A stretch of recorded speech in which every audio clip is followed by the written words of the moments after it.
Alright. Hey you, it's Tru. I'm not sure if anybody is here, but I am starting the stream, starting this tournament. Today we have the Carrot Cup 2, the second edition of this team building event that is probably decisive of who is the best team builder, because there's just a lot to figure out with these settings. There's a mana-based system that you see on the screen. But before I get more into it, I'm gonna wait to get the confirmation in the chat that everything is live.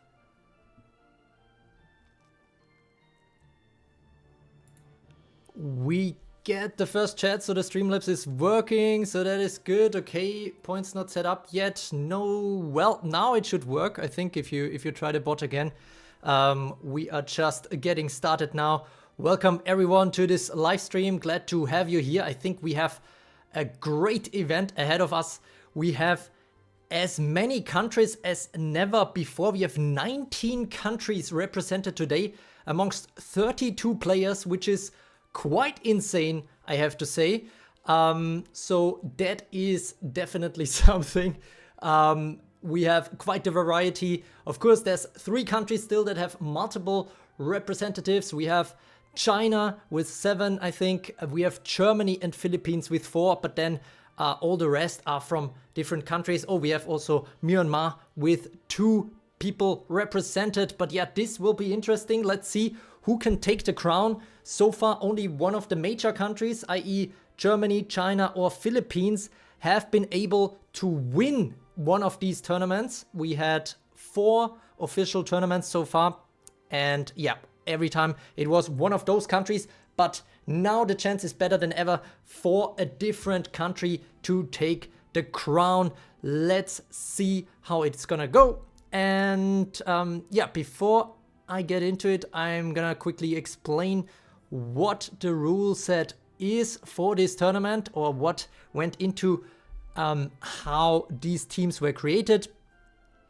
Every player could choose amongst every single unit that is available in Evertale, no matter if they have it on their account or not. Basically, they had 28 mana at their disposal. They could make teams with up to 14 units. And yeah, they couldn't use more than 28 mana. They could use accessories, but they couldn't use any weapons. So weapons banned from this tournament. It is unit and accessory based. Let's see. We had crazy, I think we have a crazy variety of teams this time, which is a good sign, because that means there's not a fixed meta in everybody's mind. It will be very interesting to see who's gonna go out successfully in this one, because we have 3 top units, 3 units that cost the most. As you can see on the upper right corner here, we have Momotaro, who cost 11 mana. We have New Anya and Elmina, who cost 10 mana. And despite this high cost, Elmina is actually the second most picked unit. And I think for a very, very good reason. Honestly, I mean, just personally speaking, I did bow out of this competition because we had 33 participants, and I think 32 is really, really a nice number to have this tournament. So I just took back my own team, but my own team did have Elmina, and I think Elmina is probably the best pick in this tournament. Let's see. I mean, I don't know if you guys think similarly, but I have a feeling that a team with Elmina will win, but let's see. I mean, it is still remaining to be seen. And wait, let me quickly actually, I feel like we should see more of the chat here. Yeah, maybe like that. And let me see what the chat is writing. We have already some activity going on. We should have betting as well, so every time a battle starts, you can place some bets with points that you get just by being active in the chat. All right, let me see what we have here. We have a lot of things. Wayne saying me versus Tru. I'm not participating. I think you are looking at it the wrong way. That is True Poison Believer. So, gotta make that clear.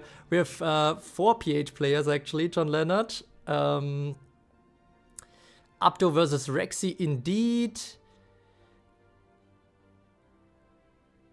Exo already pointed out who True Poison Believer is. I can't read who I'm against, but Vichi to them.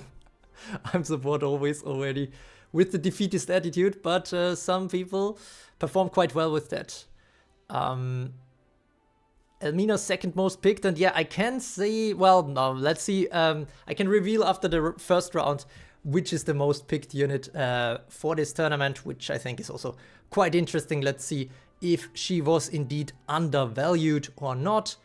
All right, good. Yeah, the point system seems already working, so that's good. You guys can already check your current points.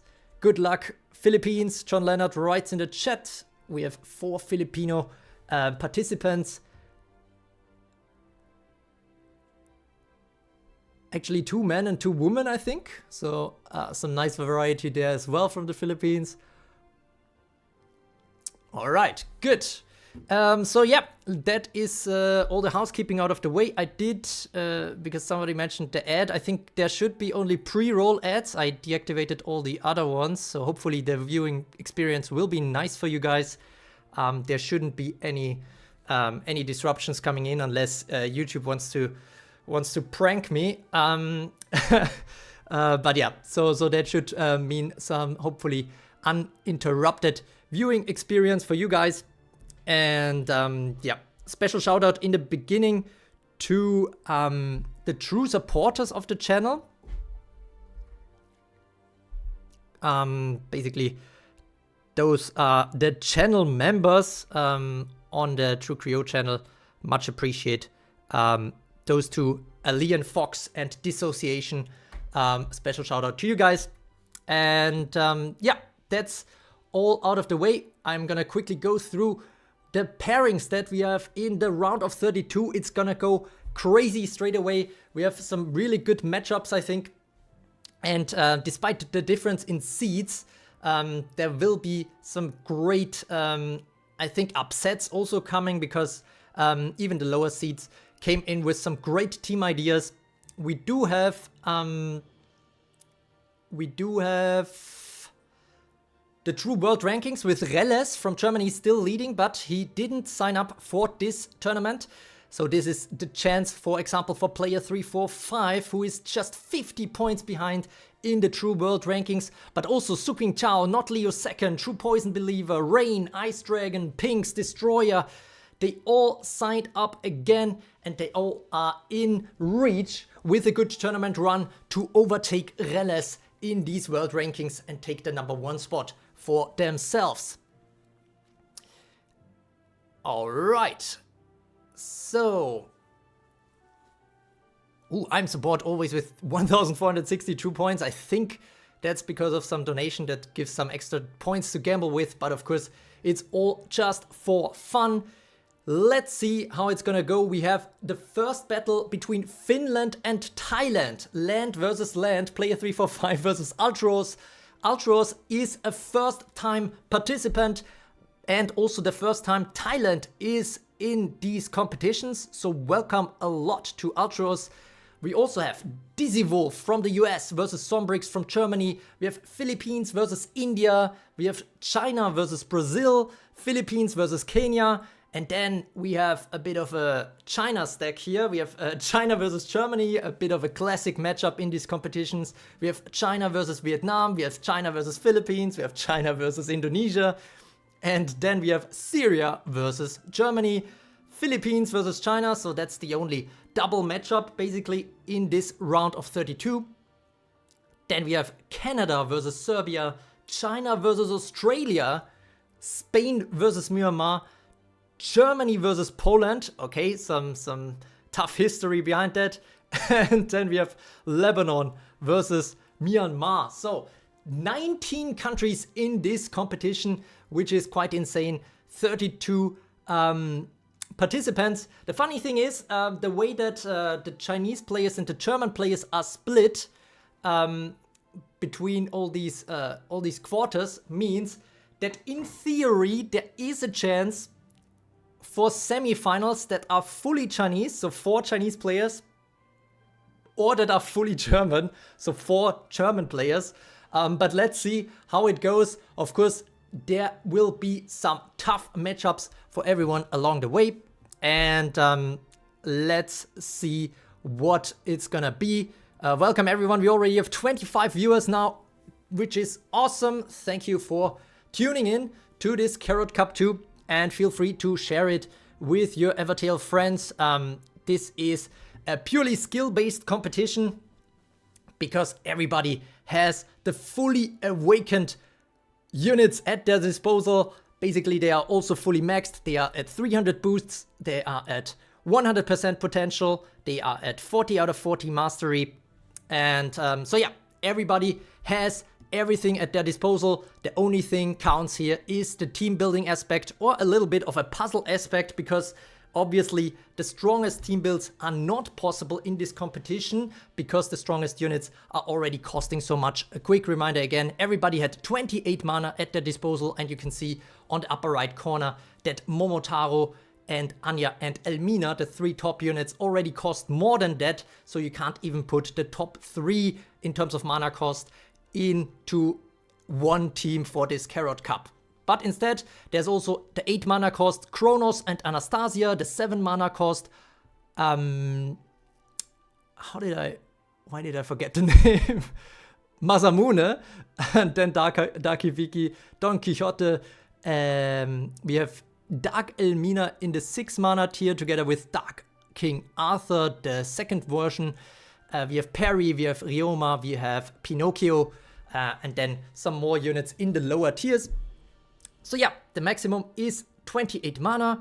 Let me see if I have missed anything in the chat. Can you sweep this fight?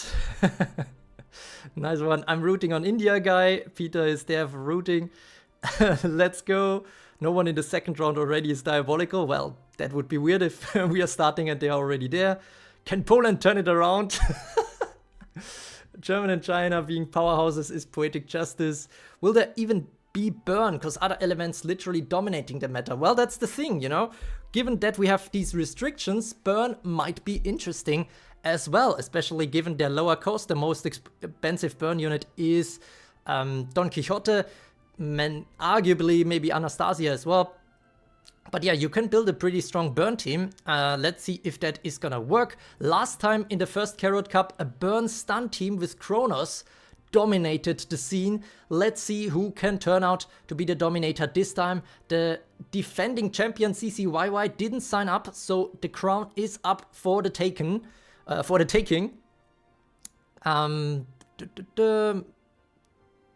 No, it's 28 max mana. Make 10 max cost, or you mean 10 max cost for a unit? That would be, yeah, close enough, I guess.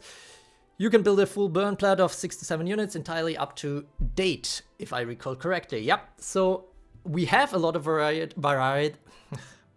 Great start if I'm already swallowing my words. We have already some great variety of teams. Every team type is definitely represented here, which speaks to a very good mana-based system, I think, which should be very fair. Rain even saying burn likely the meta here, so let's see what it's gonna be. We are going to kick it off now. We have already a good crowd going here in the chat as well. Get your true points ready to bet with, because the first matchup is upon us. We will have Finland versus Thailand, player 345 versus Altros. It's seed number 1 versus seed number 32, and player 345 basically just needs 1 win in this competition to overtake Reles in the True World Rankings. But can he pull it off, or will the dark horse Altros from Thailand go on to the round of 16? It's not easy. It is a single elimination format, so there is only 1 battle, 1 chance, 1 RNG that is also influencing all of these battles, obviously. So it is a tough walk towards the final for everyone.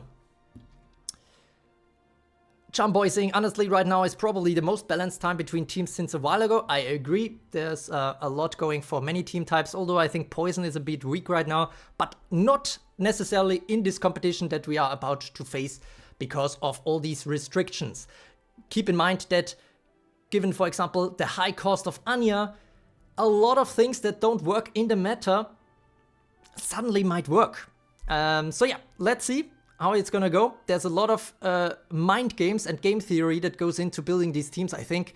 And so let's see who comes out on top after this. I'm gonna switch over to the game. We are going to see player 345 versus Altros. And yeah, let's see how it goes. I hope you enjoyed. This is the first battle of today. We have many more ahead of us, and we just broke the 30 viewer barrier. Welcome everyone. And yeah, we are about to kick it off with the first battle between Finland and Thailand. Here we go.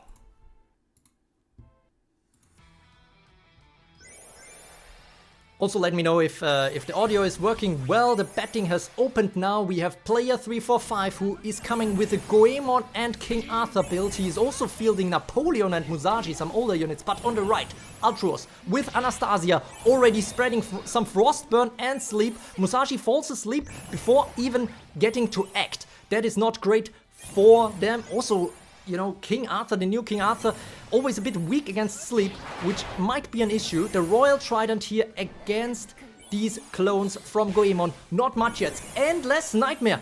King Arthur gets the turn, but unfortunately, he's asleep. I'm not sure if the Hold Ground Plus has been triggered. It doesn't seem like it, so that's maybe the silver lining. But now, we also have Light Elmina with the limiter release. Everybody gets the turn. This is a very strong build here from Altros from Thailand. And King Arthur is still asleep. All the clones are frostburned. We have a forced sleep bomb, so they also fall asleep besides being frostburned. We have Nobunaga, interestingly, here on Altros' team. And oh my god, Dark Revenant, Dark King Arthur already goes down. Anastasia is absolutely carrying Altros here. Let's see if player 345 can feel the comeback. He still has quite a few more reinforcements, but Elmina already starting with the cloning. My goodness. All right. That's some crazy stuff going on here. We also have some imposters coming in. Oh my god, Elmina is already on that limiter release thing. Whew. Code delete against Rolosha, and she will be able to, and she clones directly again, obviously. Code delete against clones doesn't mean much, but she will get repeated turns, so that's the issue. You can see Elmina on the left for player 345 already going down. Another clone coming in, but can she survive? We have a phase out coming in here for the right. Elmina on the left is the only chance now. She should get the turn. Yes, she does. So now a limiter release will come in, but yeah, it's just imposters. Oh my god, Anastasia gets another turn. The cold steel coming in, but Elmina stays alive. We have another sacrificial thing going on. We have still a few clones here from Goemon, but who is gonna win this, guys? It's not looking that promising for player 345 now. Altros is potentially gearing up for an upset here. Cold Steel coming in yet again. We have a limiter release coming in yet again. Another limiter release. It's just limiter release after limiter release, and Elmina goes down. I'm not sure if Goemon alone can carry this. I mean, there should still be more reinforcements for player 345 here, but this might be the first upset of the tournament in the very first game already, because player 345 so far has been extremely strong in every single tournament. He is #1 seed for a good reason. He made it, I think, into the top 8 pretty much every single tournament. And so this would be a huge upset. Now we have Ichikata coming in. Can she turn this around? I mean, these Elminas are just too strong. I think Elminas are broken. And we have Goemon coming in. And we have another Art of Cloning, sure. Okay, so she will stay in the field. We have a Stealth Punisher. Okay, we have Ichikata taking out 2 units, but there's just so many Elminas, and they will get the turn again and again. Although the assassination attempts are starting to kick in. Will this be the one? Well, now the limiter releases are a problem. Hichikata goes down. Now everything is on Goemon, or rather her clones. We see that with the elemental advantage, assassination attempts can be successful, but if you don't get turns, it's not gonna help. See, these will get turns again and again. They will charge up. They will not be able to phase out or clone, given that these are non-conjured kills, but it's just not gonna help. These are all going down. It is Altru's time to shine. Thailand looks extremely powerful in this competition straight away with this very interesting Anastasia Elmina build, and Anastasia Elmina are also the most picked units in this competition, so maybe that's why. We have another code delete coming in. My goodness, Goemon managed to clone again. Now the spirit is running low here for the Elminas, but they can still pretty seamlessly get through all these, because they get the turns again and again. You know, Photon Splitter, get another turn, do another code delete. It's just too crazy what Altros has cooked here. Elmina is looking extremely strong in this competition. A lot of the counters against her, namely also Anya, who is a bit of a roadblock for her, are not highly picked given their cost. And this is the win for Altros against player 345. GG to Altros, who just took out the #1 seed of the tournament in the very first battle. So congratulations, that is something to be proud of. Altros definitely a strong candidate. Oh, I forgot to actually press start the tournament. Let's see. All right. So, Altros moves on into the round of 16. And now we have another battle upon us already. It is Dizzy Wolf versus Sombrix, USA versus Germany. Let's see who can make it in this one. We're gonna go straight to that. Oh, wait, I actually forgot to pay the bettings. The right team was the winner. Actually, interestingly, more teams thought that that Altros pulls off the upset here. Very interesting. Seems like the team looked very strong from the beginning. All right. Altros also in the chat, let's go. Very well played, Altros. GG's to player 345 with the first time. He has to exit in the very first round. I'm sure he will be back stronger in the next competition again. And now we are moving on to Dizzy Wolf versus Sombrix. It's the USA versus Germany.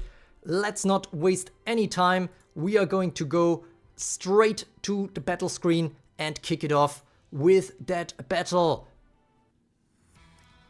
And we have a burn team versus a poison team. We have Dizzy Wolf here with 5 burn units, including Anastasia.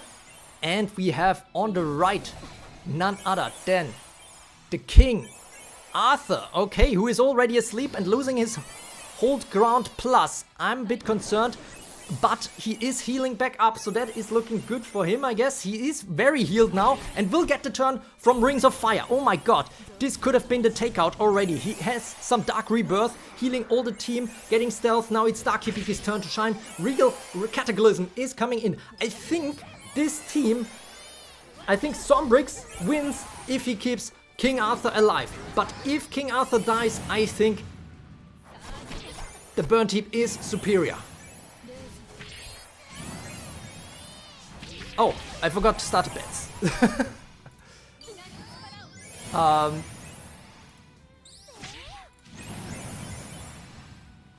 I'm gonna open them anyway, okay.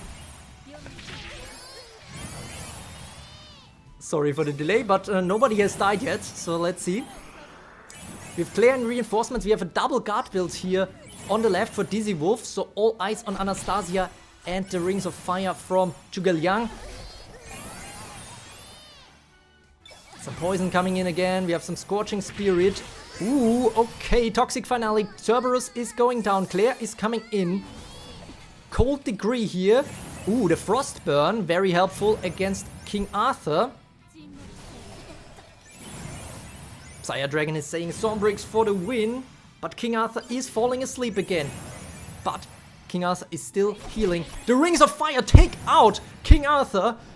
But there is still more to come from Sombrix. We have 4 units, 0 reinforcements for Dizzy Wolf. But on the right, it is none other than more and more Dark units. We have Dark Sun Wukong also still there, who is potential counter here against these burn units. We also have Dark Chin, by the way. And we have, of course, none other than Dark Ludmilla. Dark Chin going down, but we see Dark Michaela enter. A nice little throwback here by Sombrix. Rings of Fire not doing anything, given the stealth is everywhere. We have some Toxic Rain coming in.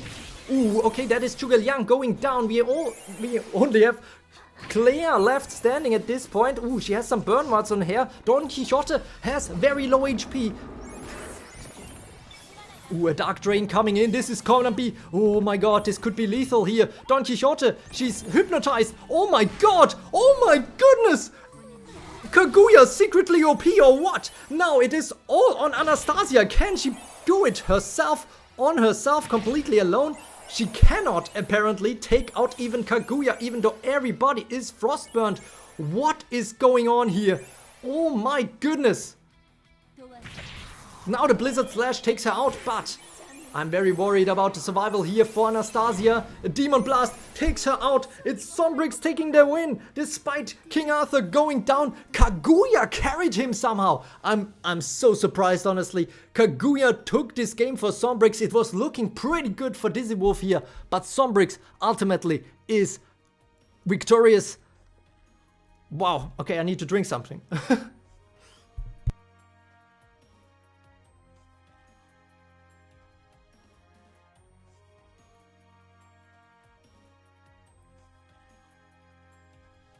Alright, Sombrix moves on in this super tight fight. I think this could have gone either way. There is gonna be a game between Thailand and Germany in the next round. But GG to Dizzy Wolf. I think the matchup was also a bit unlucky there. And especially the way the Rings of Fire woke up King Arthur again. That was unfortunate. Alright, Dizzy Wolf versus Sombrix.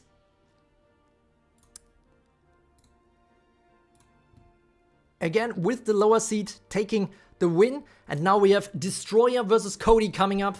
We have Philippines versus India. Cody, the only representative for India in this competition.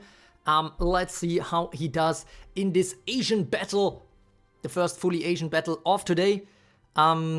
By the way, pretty even in terms of betting. We had a 50-50 split before, so that was interesting. 10 bettors. Very nice activity here in the chat. Hope you are enjoying this competition, and we are just getting started. We already had 2 upsets, basically, and Destroyer and Cody are coming up next. Can Cody continue with the lower seed upsets? Let's see. We are going to go straight to that battle and kick it off. Let's see what both of these players have cooked up for us. And we are getting started. Destroyer for the win. Okay, complete. Suck. Okay. Betting is open. We have a sleep team from Destroyer, I think. Yeah, with Momotaro and Perry. But we do have Elmina on the right. We have, well, pretty much of a light team here on the right. With Zoro, Kojiro, Elmina. But also Dark Ludmilla as a guard. Double Phoenix here to reset the hold ground plus for Cody. A lot of bets coming in here.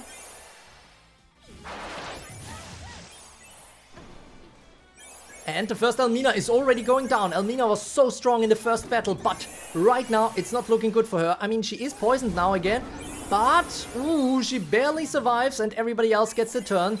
Elmina is still alive, keeping Cody alive in this competition as well. We have a clean strike coming in from Kojiro. And a Sakura Storm. But no kill yet. Limiter release now. Elmina is still there, is still alive. She was about to be taken out by this Mega Poison. Hijikata now entering the field with Veil of Dread, but it's not enough to take out Dark Ludmilla. Momotaro still there, but parry will not be after this attack from Kojiro. It's looking good for this light team from Cody. And again, we have a 50-50 in terms of bets. Momotaro is going down. There's basically no extremely strong unit left here on the left for Destroyer. This could be yet another upset. A Kojiro carry. Well, I think it's technically still Elmina who carries this. But yeah, I mean, even the Stealth Punisher not gonna do much here. Another Stealth Ravager coming in. Okay, Angel Gene taking out Kojiro here. Very interesting. Kaguya not being taken out. We have another limiter release. Oh my god, these Elminas, they are just sick. Sick, guys. I don't know how to say it otherwise. My goodness. Everybody who is up against Elminas should better be afraid. And that includes those people that have Elmina on their team themselves. Because... oh, yeah, you can see it here. I mean, you know, whoever's Elmina gets going first is in a very, very good place here. And Cody is the one who takes it. Yet another upset in this competition. What is up with the high seeds? Every high seed so far is being taken out here. Oh my goodness. That is a win for Cody, and India stays in the competition. Unfortunately, Destroyer has to bow out of the competition. And yeah, that's pretty crazy. I don't know what to say. Let's go. Makes for a very, very interesting competition for sure. But let's see how long that streak can continue. Because up next, we have China versus Brazil. Also, obviously, Draonis being the only player from Brazil. CHSB is already a known entity from the last tournaments. He's also very strong. That's why he is seed number 9. But so far, the seed wasn't a good sign for anyone here. The right side has won every single battle so far. Let's see if that can continue. CHSB brought one team, Draonis brought another, and both of them will be facing off now. Let's see how they dealt with the 28 mana restriction.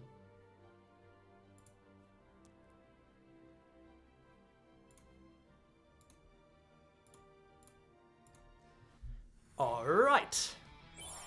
Wallahi, my heart is beating out of my chest. Dies from shame. What's going on in the chat? Same lol, and I'm not even fighting yet. Oh my god, Blizzard Slash here against Storm Snow White. We have on the left here a CHSB team that is fully immovable.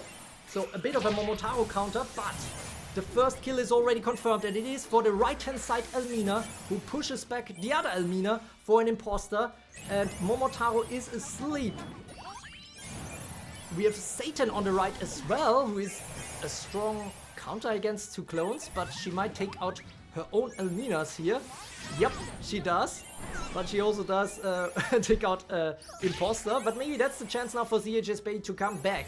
Elmina is on the field now, but 2 Elminas for the other team side as well. Now Momotaro shows off potentially why she is 11 mana cost in this competition with a Peach Burst, but oh my god, somehow Elmina survives this. And that means the Devil's Fury is on against the first main Elmina that is already taken out here on the left. We have a self-sacrifice coming in on the right, which means more coming in. The Devil's Fury is super, super strong. Is the Satan Elmina combo here from Draonis broken or what? Draonis is looking very, very good, and we have still another Royal Blizzard coming in from Anastasia. That is a sick combination here that Draonis brought to the field, and it is looking very, very good for him right now. Musashi is still asleep, not doing a single thing yet in this competition. Upset after upset, and this might be another one. We have a limiter release coming in. Elmina is just broken, guys, in these settings. I think I probably would have to put her at 14 mana or higher, potentially. My goodness, and there she goes. The last one is there. She wakes up, but she's also getting burnt, and she dies. What the hell was going on there? And we have yet another upset coming in. It's not stopping here. Wow. Jesus. Okay. So that means Draonis moves on for Brazil. My goodness, all the lower seeds so far have moved on in this upper quarter of the tournament brackets. Let's see if that can continue.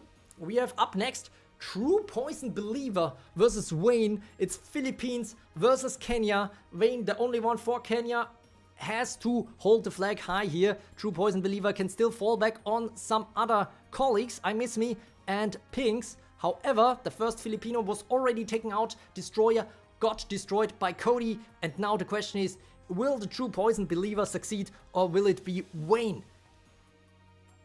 Alright. We are gonna find out. And we're also gonna find out if the lower seeds keep trumping the stronger teams or the stronger players here in terms of the tournament rankings, which is so far a clear pattern in this tournament. Honestly, that is pretty crazy stuff. All right, underdogs rise up, EXO is saying, very nice. And let's see how it goes. Vayne is saying, mine won't be an upset. True 2 is strongs. Well, he is strong, but so are all these other players that are already taken out of this competition. So let's see if Wayne actually manages to break the pattern here. I'm Support always is also saying, okay, if nobody else breaks the pattern, I will. A lot of defeatist attitude here in the chat. Come on, guys. This is the day of the upsets, it seems. And we are going to go straight to True Poison Believer versus Wayne. It's Philippines versus Kenya. And the question is, can ya win this one, Wayne? That's the question I have for you. And we are going to go straight into it. Let's see what they cooked up for us. We have on the left True Poison Believer with an interesting Anastasia Sleep clone hybrid here with Daxan Wukongs on the left. We have Wayne with Elminas and a Poison Sleep build. So both are coming up with some very interesting hybrids here. And on the left, 3 are already asleep. Straight from the get-go, and the limiter release is picking off. Of course, given that she was on the field at the beginning, that doesn't give the turn, at least to the others. And we have Anya tanking a shot here from Elmina. Very good, especially because she didn't even go below 25% HP, but now she does. That's the first kill for Elmina. That is a good start for Wayne here, but the doubling arts are kicking off. We have Queen Elizabeth and Unicorn both facilitating the cloning here from Daxan Wukong. But the question is, will it be enough? I think Daxan Wukong could be a counter here to this Elmina spam. But let's see. Well, actually, she can't hit yet as long as Dark Lord Miller is still there, who is a very strong guard. So let's see how that goes. I mean, that imposter will go down immediately, so that means Daxan Wukong will enter again. But this is not gonna help against all this strong armor that we see here on Dark Lord Miller, and she gets healed back up again by Pinocchio. Pinocchio not that used, and Pinocchio with the memory collapse. Oh my god, collapsing! True Poison team, and this is just the team of Daxan Wukongs now. Well, Anastasia is still there, but what is she gonna do? That's a big question. I think Wayne is definitely in the lead here. Kenya is looking very good in this competition, and it seems yet again that the underdog has the upper hand in this battle. But let's wait, because now the Frostburn kicks in and a lot of sleeping. Interesting now with all these Daxan Wukongs and Anastasia, but Anastasia falls into a cursed sleep. Ah, that's not ideal. And the Daxan Wukongs are still not getting past Dark Ludmilla here, who, once she gets Hold Ground Plus, there's no execute on these Daxan Wukongs, so that is a bit of an issue. The only one who could take out Dark Ludmilla here reliably is potentially Anastasia, and even she might have an issue given the stealth that Dark Ludmilla has here all the time. And yeah, it's a bit of a problem, because now Dark Ludmilla will just unleash the chaos, which wakes up all of her teammates again. Oh, actually, yeah, they got stealth. And the degrading slice is now coming in. We have Elmina now entering the battlefield for True Poison Believer, though that might be the turnaround that is required if she survives, if she gets those hits in. Oh my goodness, how does Elmina survive this? She was poisoned and got beaten. What? How is this even possible? Okay, limiter release coming in now. This is a bit of a problem now for True Poison Believer. All hopes on the last remaining Dark Elmina here, but Dark Elmina gets mega poisoned. That is probably the end. Oh my god, okay, Anastasia is still staying alive, but this Elmina will have another turn and she will take out her. And now the question is, oh my god, Pinocchio might do it. Pinocchio might do it. Another code delete coming in. Phase out. Pinocchio. Lockbreaker. What? He's doing the Lockbreaker. That gives the one big chance for Elmina to come back here, but it's not looking all that good. Now we have the limiter release coming in. Okay, Dark Sun Wukong will be able to clone. Wayne already in chat saying my first win. that I would wait for these comments before. But, oh, okay, no, but Dark Lord Miller will go down now, I think. Oh, actually, she doesn't. Okay. Oh, she does. Alright. So now the cloning begins on the left here as well. So it is Elmina versus Elmina, because the Dark Sun Wukongs are not gonna be long for this world. It is looking good, though, now for Elminas from the Wayne side here. It's upset stream indeed, and this is only one Elmina left standing. This should be the end, and Wayne takes this one. True Poison Believer has to bow out of this competition. We have the 5th upset in a row in 5 games of this tournament stream so far. My goodness, that is crazy. So the streak continues, and we have Wayne taking this one against the True Poison Believer. So far, all the top seeds have been eliminated in each matchup. The question is, will it continue that way? We will see, because next up it's China versus Germany, a classic matchup. It's Vine versus Vichi, seed number 13 versus seed number 20. And yeah, we're gonna go straight to it. No time to waste. Let's keep it going, guys. This is quite insane.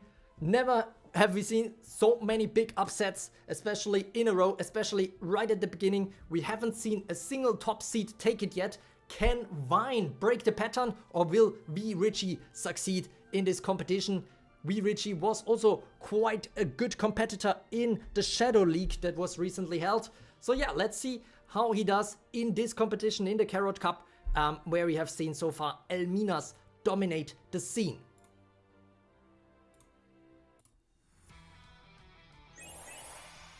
Vine here with an Anastasia, with a burn, yeah, Anastasia burn build. And on the right we have Vichi with a poison build. Okay. But the first one is already going down. We have Darky Biki being frostburned. We have Goemon here from the reinforcements. We have Satan here, who will do a deal with the devil and then potentially take out that imposter on the right here for a little bit of a kill here with the mass dismissal. Overflowing burn now coming in. Darky Biki with the demonic defiance. Everybody is burning here on the right. Oh my god, okay, Rings of Fire takes care of the imposter, which is not good for Satan. And also not good in general here for Vine's team on the left.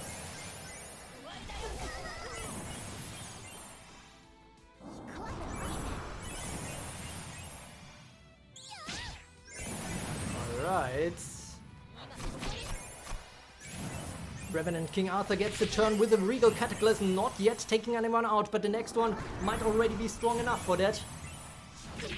Toxic Finale here, Anastasia barely staying alive. Piercing Heat. Cold Degree here against Darky Biki, who heals back up again, gets a turn. Demonic Defiance coming in yet again.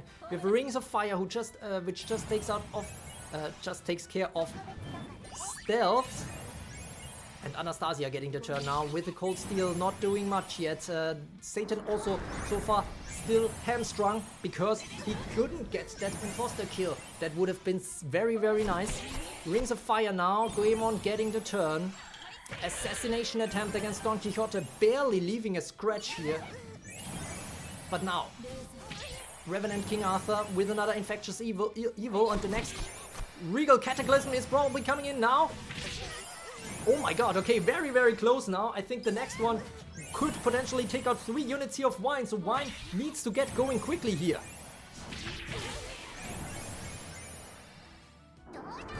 Demon Hellball. Now the Hold Crown Plus has been triggered for Dark Lord Miller, but the problem is the Cold Steel here. Ooh, Dragon Slam! Barely do we get to see that, so that's a very nice occurrence here, taking out Dark Lord Miller here, even in a strong fashion. Excalibur is also down. And now we see a Mass Dismissal, finally getting a little bit here. We have another Piercing Heat coming in, we have Satan probably with the Devil's Fury. No, deal with the Devil first, Anastasia getting the turn. Cold Decree now, okay, somehow Dark Hibiki still staying alive and keeping this game open. Rings of Fire not doing much again. Anastasia now, can she do a Royal Blizzard? No, it's still Cold Steel time. Royal Blizzard apparently still locked. Devil's Fury, but Revenant King Arthur still stays alive and gets another turn. The next turn will be a Regal Cataclysm, if she gets it. Oh my god, Goemon is going down, it's just her now. Can she do it with the Regal Cataclysm? Yes, she can! Oh my goodness! That has been taking too long for Wine to take out Revenant King Arthur, and it's a toxic finale indeed! What the hell was that? 5 seconds and the whole battle turned around. My goodness! That was absolutely epic here, and Vichy pulls off another upset in terms of the seeds. We are continuing with the underdog streaks here, guys. 6 underdog victories in a row. My goodness, that was insane. I was saying the whole time, if the Regal Cataclysm gets charged on sufficiently, this will be very painful for Wine here, and it was indeed. My god, that was sick. Absolutely sick. Very crazy here performance by Revenant King Arthur and by Vichy, who takes this victory. And given that he takes that victory, that means we have the 6 underdog win in a row. It's gonna be Vayne versus Vichy, V versus V in the round of 16. Kenya versus Germany, and Vine is out. Vichy moves on. And it is unbelievable. So far, every single upset happened. And let's see if that continues. We have yet another Chinese participation in the upcoming battle. It's gonna be Rain versus Sleepy Poet, China versus Vietnam. And actually, now that I look at it, if that streak holds, that would be a disaster for China, because China is basically top seed in every single matchup except Pinks versus Tree here. So let's see how this goes on. This can't go on forever, right? But honestly, it's already gone on for so long. We are nearly halfway through the round of 32. Can Rain turn it around for the top seeds? It's also, you have to consider, this is a big chance for whoever of the top seeds moves on, because they can then overtake a lot of people here at the top who are all out with very limited points. Of course, everybody who participates also gets some points, so there is a 25-point minimum for everybody who sent in their team. But of course, as soon as you get the first wins, it is getting more interesting with 100 points, 200 points if you make it to the quarterfinals, 400 points if you make it to the semifinals, and 1000 points if you win the tournament. So yeah, let's see if Rain can keep his eyes on the prize, can keep China in this competition for the first time, given that 2 Chinese players were already eliminated. But Sleepy Poet has the benefit of being the underdog, and that's truly a benefit in this competition, it seems. Let's see, Rain is already saying, I'm cooked in the chat, and also saying, alright, I can say I'm already eliminated. Which, if you think back, I mean, he is number 5 seed for a reason. He always says that, in front of his battles. So that's a bad sign for Sleepy Poet. Not sure if Sleepy Poet is there. But yeah, Rain is saying the meta was very different from real PvP, and I think I'm building toward the wrong direction. That is definitely the case, that it's very, very different from real PvP, but I don't know. Let's see who can take this one. I'm not even sure about the teams. Too many teams for me even to have it in my head. Who built what? But let's see what's it's gonna be. My goodness, actually, that was really an underdog victory in this one, because there were only 28% betting on the right side on this one. I just closed the bet, so only now the points have been paid out. But we are going to move on now and see what it's gonna be between Rain and Sleepy Poet.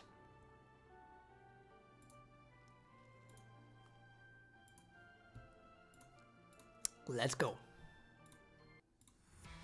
Can this be the 7th underdog victory in a row? We have Goemon on the right here. We have Elminas in reinforcements for both.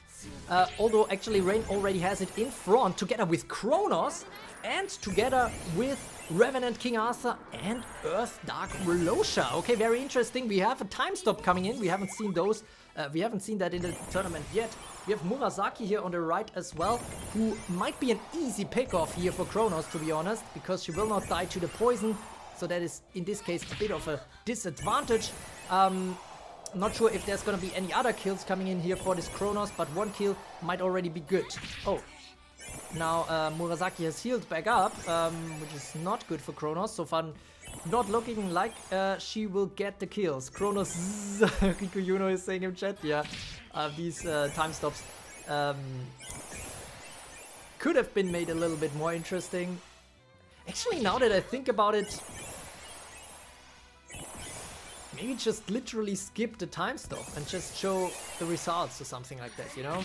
Like, it's a time stop where everybody, including the player, is stopped. Only Kronos is moving through time. That seems like a good idea, right? But nevertheless, Kronos gets assassinated by Goemon. Oh my god, Kronos less strong than Goemon confirmed, and now it's just Monan and Minos here on the side, but that might just be enough, honestly. I wouldn't count out Rain here yet. Sleepy Poet is still there, becomes a Guardian, okay, but the limiter release is coming in. We have Earth Dark Relosha rewinding time. Good stuff, limiter release now for Rain, and well, yeah, actually, oh my god, that was very clutch here from Murasaki to die, but without getting the kill for Elmina, but the same cannot be said for Dark Hibiki. Okay, she becomes a Guardian again. And again, she dies. Without giving the kill. Is Murasaki a secret Elmina counter? Well, I wouldn't go so far yet. Because now she dies. Then again, this was a clone kill, so that doesn't count for Elmina anyways, now that I think about it. And we have a 50-50 in terms of the bets. A code delete coming in. Goemons, Goemons, Goemons. It's Elminas versus Goemons. It's looking good for Rain. Can he be the very first player in this competition who wins a battle as a top seed? But on the right, we also see Elminas. But the Elminas on the left already have a bit of a timing advantage here, I would say. Magical Barrage now, okay, assassination attempt, nothing here, not getting past Earth Dark Relosha here, and another code delete coming in, and this Elmina is going down. We have another cloning here for Rain, we have a stealth flank, another stealth flank, another stealth flank, assassination attempt, okay, Elmina is getting taken out, but there is another one, Photon Splitter, doesn't do much though. We have fireworks coming in, that's not good because that will give the turn. Oh my god, that is terrible, and we have a rewind time coming in here for Rain. Rain is looking better and better in this competition. Elmina is getting taken out. It's just Goemons versus Elminas with Relosha here on the left. And so that is crazy. What? Rain is about to break the curse of the top seeds. My goodness, now it's just clones here, so no chance left. No more cloning for the Elminas on the left here either, but obviously they are so much stronger than Goemons. So the Elminas on the right, where I think Sleepy Poet's last chance in this competition. And there we go, Photon Splitter. And there she goes. We have the very first time we have a red screen here at the end of a battle. Rain takes this one for China. Vietnam, unfortunately, is out of the competition. Rain ending the underdog streak, of course, with the usual pessimism ahead of the battle.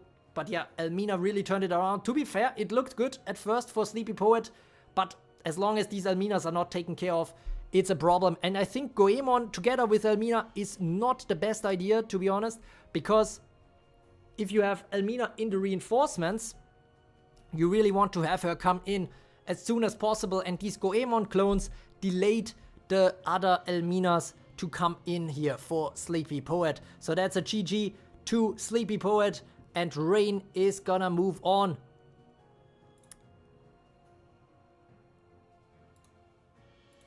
To the next one.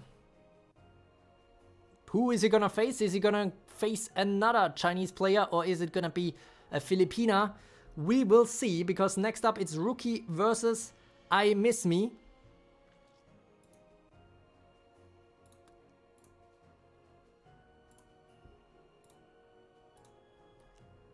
And yeah, we're going to go straight into it. Let's see if that was an exception to the rule, or if now everything gets turned around again and the top seeds have what it takes. Let's see. Everything is possible. And we are going to go straight to the next one. Oh, Rain is saying my first win in Carrot Cup. Oh, were you eliminated in the first round in July? Interesting. Okay, ooh, EXO has 428 true points. Very nice, especially because that's my favorite 3-digit number. And now we move on to Rookie versus... Oh, still have that on. Rookie versus iMissMe, China versus Philippines. Who can take this one? Place your bets now. 1 minute to place them. We have Rookie with a hybrid sleep poison team. And on the right we have iMissMe with a burn stun team, or rather a Don Quixote. Well, yeah, it's a burn stun team. It's Don Quixote, Lucifer, and we have Kronos and Masamune here as well. Masamune getting the turn, thunderclapping, so the stun gets absorbed here, obviously by Perry, but Perry gets another turn, will be able to do a sleep torrent here, but of course everybody is, well, not everybody is sleep immune. Kronos is sleep immune. Now Don Quixote falls into a deep sleep. We have Masamune, who is also asleep. But the Lucifer burn should wake up Masamune soon, but it keeps trying to wake up Don Quixote. Okay, Masamune is awake again. Lucifer now gets the turn with a flame sweep that doesn't do anything because everybody is stealthed. Pinocchio now with the poison memories. Woo, this could be dangerous for Masamune. And Masamune is gone. We have a time stop coming in for Kronos though. Let's see what she can do and who she will target. While there is no guard on Rookie's team, it seems like it will be very difficult to actually take out someone here. Parry potentially, I guess, but that might be difficult.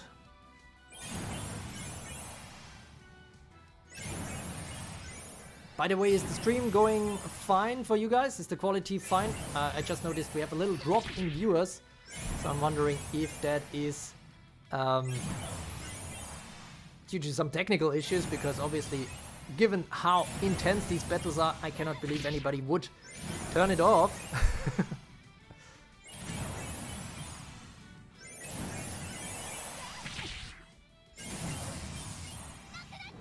Okay, Perry is heavily stunned, but can she be taken out now? No.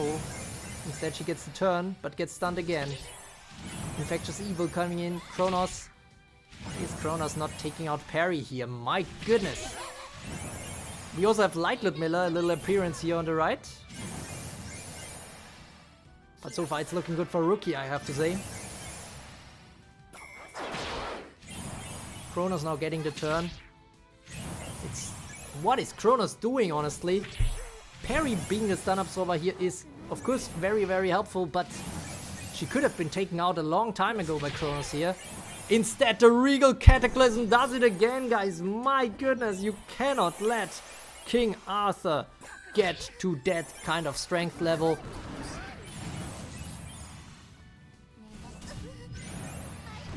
And we have a lance cannon coming in, but it's not gonna help. We have 9 viewers now? What?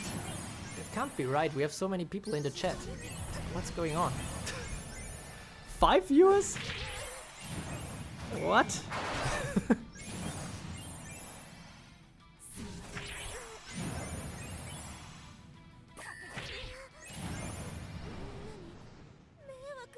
Huh? Is this working? Guys, are you still with me? Same old glitch. Mine is 11. Now 16? Okay, mine is 14. Interesting. Okay, well, for me it says 5 viewers right now, which is a bit disheartening, I have to say. But okay, Mine says 166. I wish. Okay, then let's keep going. I'm gonna move over to the brackets. Sorry for the interruption here. But yeah, this is another win for a higher seed in Rookie. So it will be Rookie versus Rain, R versus R, China versus China in the round of 16, which means China is already guaranteed a spot in the quarterfinals. So in case all the Chinese people have tuned out after the first 2 losses, it's time to really tune back in, especially because we have the Chinese top seed coming up next in Suqing Chao versus Natsuma. Natsuma, for the very first time in this competition, representing Indonesia. But let's see how it goes. Suqing Chao, after the player 3 for 5 was eliminated, is basically the remaining top seed in this competition. So the big question is, what is going to happen here for Suqing Chao? Or is it going to be another upset by a newcomer in Natsuma? Let's see. We're gonna go straight to it. And Riku Yuno saying left winning streak time. Let's see how it goes. We have China versus Indonesia coming up next on Tru Carrot Cup 2. And here we go. It's Suqing Chao versus Natsuma. It is poison build, a poison, well, yeah, very focused on poison build here together with Revenant King Arthur. And on the right we have Rapunzel, we have Yamato, we have Anastasia, we have Satan, so a bit of a sleep burn mix. Well, Satan here probably to counter clones. Yamato also there for Natsume. Let's see if the deal with the devil to oh my goodness! Rapunzel just took out Darky Beaky! What? Oh my goodness! That was not bad. Rapunzel secretly OP? Golden Bolts not doing much though. That was all without the stealth kind of meaningless. The Frostburn now on. Oh my goodness. Earth Dark Relosha against the Frostburn is absolutely lost. Natsuma is looking very good at the start of this battle, but quick reminder, I mean Ryoma also obviously, but especially Revenant King Arthur, if you keep him alive, there can be a quick turnaround. And especially for Ryoma, I guess. It's not much time left until she unlocks the Autumn's End.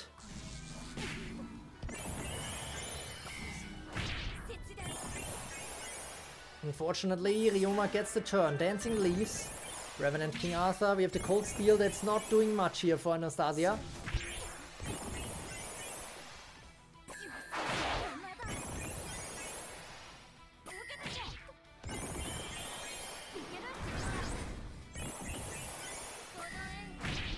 Oh my god.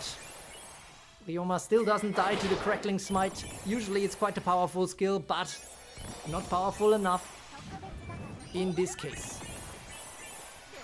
Yamato sounding the alarm. Okay, Queen Elizabeth enters, so that means Ryoma and Revenant King Arthur are both asleep now. Let's see if it stays that way. Okay, we have Lunar Hypnosis coming in, so Satan cannot make use of that imposter to get her Devil's Fury upgraded. We have another Royal Blizzard coming in. Well, it's not gonna do all that much given that they are already asleep. Green Strife coming in. Oh my goodness, that could be the end of Revenant King Arthur. It is! And now all eyes are on Ryoma here for Suqing Chao. And so many imposters. And the mass dismissal, perfect! 3 kills for Satan. That will be absolutely lethal. But Goemon, get some clones out.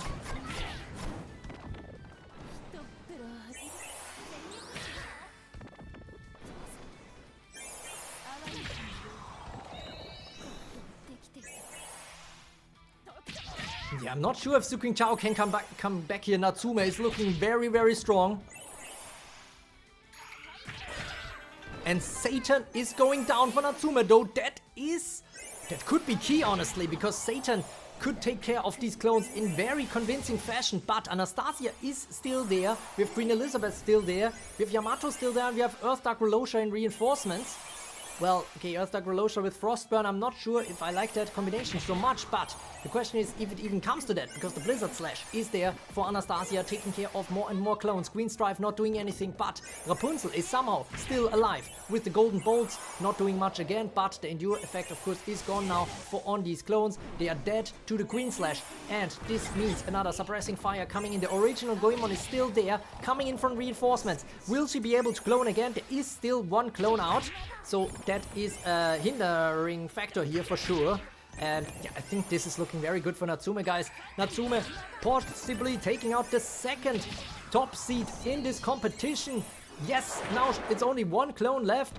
This is only a matter of time and even falls asleep. My goodness, Natsume is taking this one against Suqing Chao, our second top seed who gets eliminated in these competitions. And the underdogs are on again. My goodness, Rapunzel carrying here Natsume in an unbelievable fashion. Honestly, I mean, that takeout of Daki Biki caught me by surprise. That was a very, very sneaky setup here by Natsume.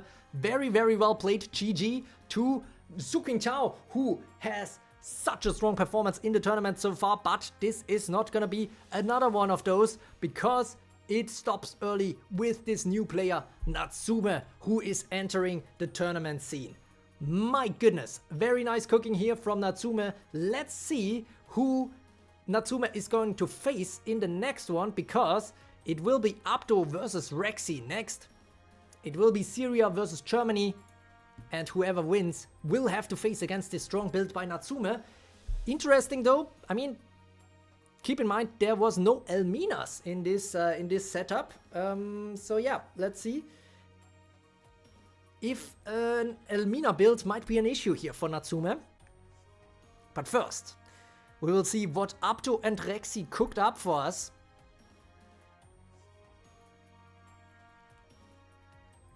Okay.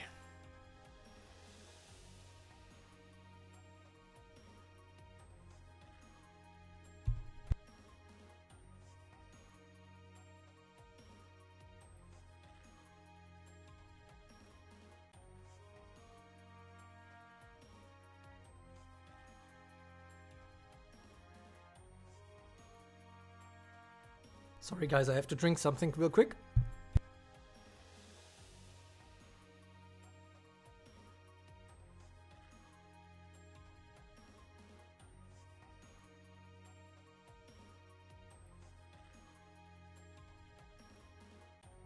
Gotta keep Abdo waiting a bit longer here.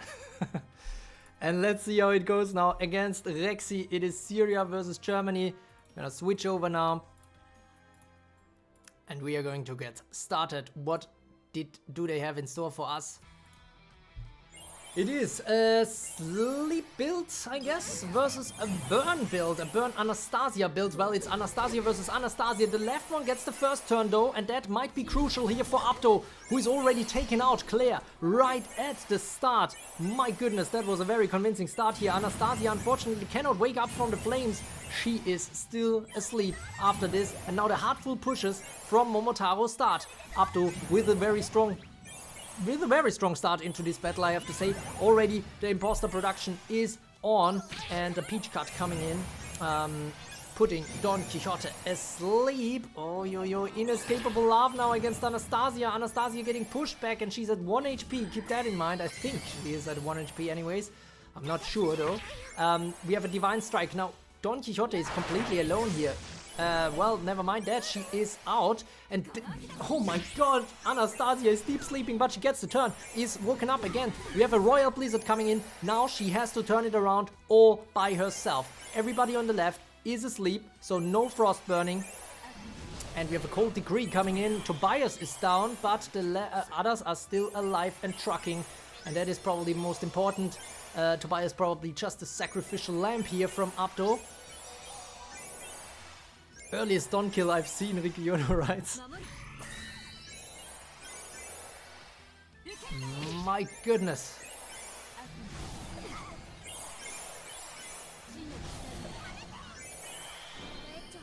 Cold Decree coming in here. Okay, Momotaro is taken out. We have Anastasia versus Anastasia and a whole lot of imposters. Satan would really like this battlefield right now, or somebody like Kojiro could have some fun as well. Blizzard Slash against Avatar Ludmilla. It is literally 3 imposters and Anastasia versus 3 imposters and Anastasia. Never mind that, now we have Cerberus coming in. Hold on a minute, Chamboy is saying, and hold on a minute indeed, because the Blizzard Slash takes out Anastasia for Abdo. It's only imposters now on the left. Why is she taking out the Frostburning one? I don't know, but the Monarch's Will is coming in for Queen Elizabeth.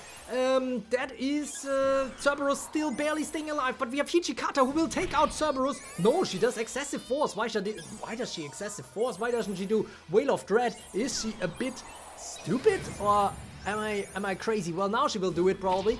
Anyway, she will do it with the excessive force. Whale of Dread would have been a little better, but now the question is, who can win this? It's 3 versus 3. It's 3 versus 2. Anastasia is the last one standing, but Abdo takes it in an incredible finale. My goodness, the comeback isn't quite there, but wow, that was crazy. Anastasia really showing her colors, and Anastasia showing why she is the most picked character in this competition. Rexi got a bit unlucky there because his Anastasia was one time unit after the other, or I mean, I think it was more of a get turn mechanic thing, but yeah, that's why, and that is Abdo moving on into the round of 16. Vichi is still strong, even if she's a bit stupid, I think, in this battle. I mean, honestly, she should have done the Whale of Dread and taken out Cerberus with that straight away with some additional nice spirit. So I don't know what's going on there. But yeah, very, very nice stuff. I guess because it's an instant skill, the excessive force, she's using that up first and then she will do the Whale of Dread.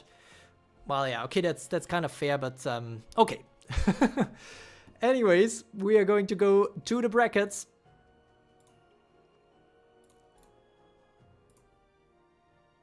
And Abdo is gonna move on, facing Natsuma in the next one. That will be very, very interesting. It's gonna be another Anastasia versus Anastasia fight. Let's see who will be MVP at the end of this competition. Probably the only 2 candidates at this point are Elmina and Anastasia, the ones that you see on the thumbnail. Okay, and the most used characters in this competition. Pinks versus Tree next. It's Philippines versus China. And so far, all... Oh my god. Oh my god. Pinks has to carry the hopes here for the entire Philippines, because all the other Filipino participants have been eliminated. My goodness. Not a great day here for the Philippines. Let's see how it goes now though for Pinks versus Tree. We are going to go straight to that game. After I, pay out the bets. And start the betting again. Alright.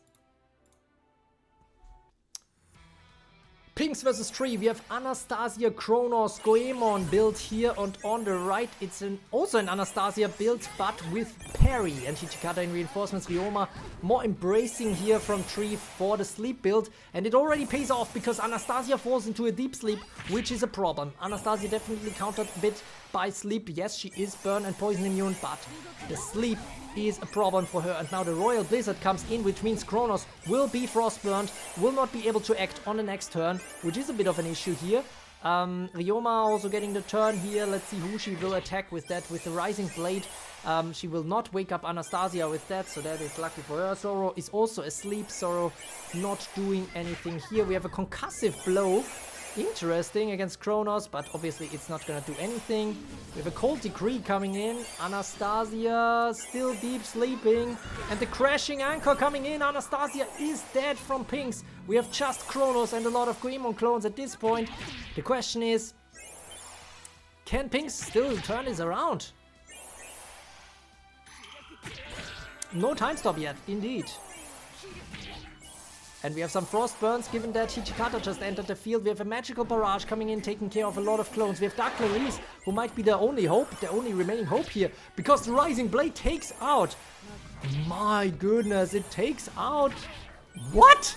Dark Clarice gets taken out because there was already poisoned units on the field. This is terrible for Pinks. Tree is in the driver's seat in this one. Pinks fully dependent now on the Goemons.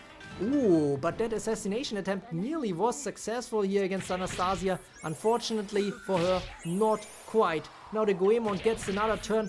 Why are they attacking Hijikata so much? That is not the right choice. They should assassinate Anastasia here, but instead everybody goes down. It is just, well, Anastasia still has a little bit of a middle finger here to Tree from Pins. Anastasia still gets taken out, but this battle is a win for Tree, and we have yet another underdog victory, the lower seed taking this one. And unfortunately, I have to say, this is a bit crazy, but Philippines have been eliminated from this competition. Guys, that's crazy. This should be some motivation for more Filipinos and Filipinas to sign up in the next competition to not let your country down here. We need some strong, fresh blood. Of course, there is some RNG here as well. Let's see who took the win here. It is Tree here for the right-hand side. And yeah, let's see. Pinks versus Tree is concluded. Tree moves on to the next round. Already the third Chinese player to do so.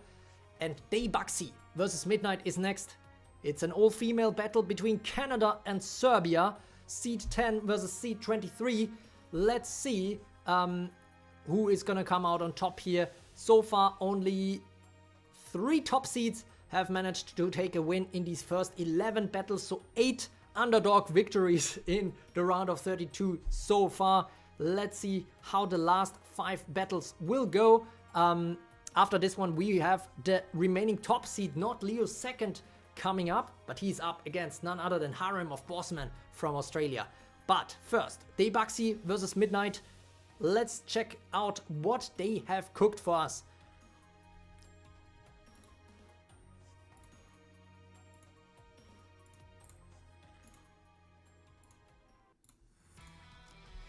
And Daybaxi has a Da Vinci Momotaro Elmina build, something very similar that I would have sent into the competition, or I already cooked something but removed my team from the competition, obviously, to have the 32 players. But let's see if that is actually a good idea, or if that burn stun build from Midnight is superior. Light Anya already getting stunned a lot here. The time stop is coming in. That is probably the end for Da Vinci, I think. Well, actually, her hold ground plus hasn't triggered. But Kronos will not attack her because she's already under 10% HP, so that might be terrible for Da Vinci. Time Spear is coming in as well, but the stun obviously gets absorbed by Light Anya. And Dark Kaguya is out of the game. Da Vinci is also out, but Elmina enters the battle. Huh? Why was there no... Huh? Why was there no clone? Why is that only one Elmina, guys? Did I miss something? Or is it because there was... Oh my goodness! Silver Sky Slash taking care of Elmina. Midnight is looking poised to take this one, unless Momotaro somehow can make a comeback on her own. But come on, everybody is immovable here except one unit. And the Inescapable Love takes care of Claire. Okay, that's good. That's definitely a requirement for the success. But against Kronos, I think she will not be able to do anything. Sands of Time taking her out. Daybaxi and Canada, unfortunately, are out of the competition. GG's to them. And Midnight takes this one and actually was the underdog, not only in terms of seeds, but also in terms of betting. So whoever bet on Midnight here has some nice surprise in terms of the payouts, I think, coming up. Alright.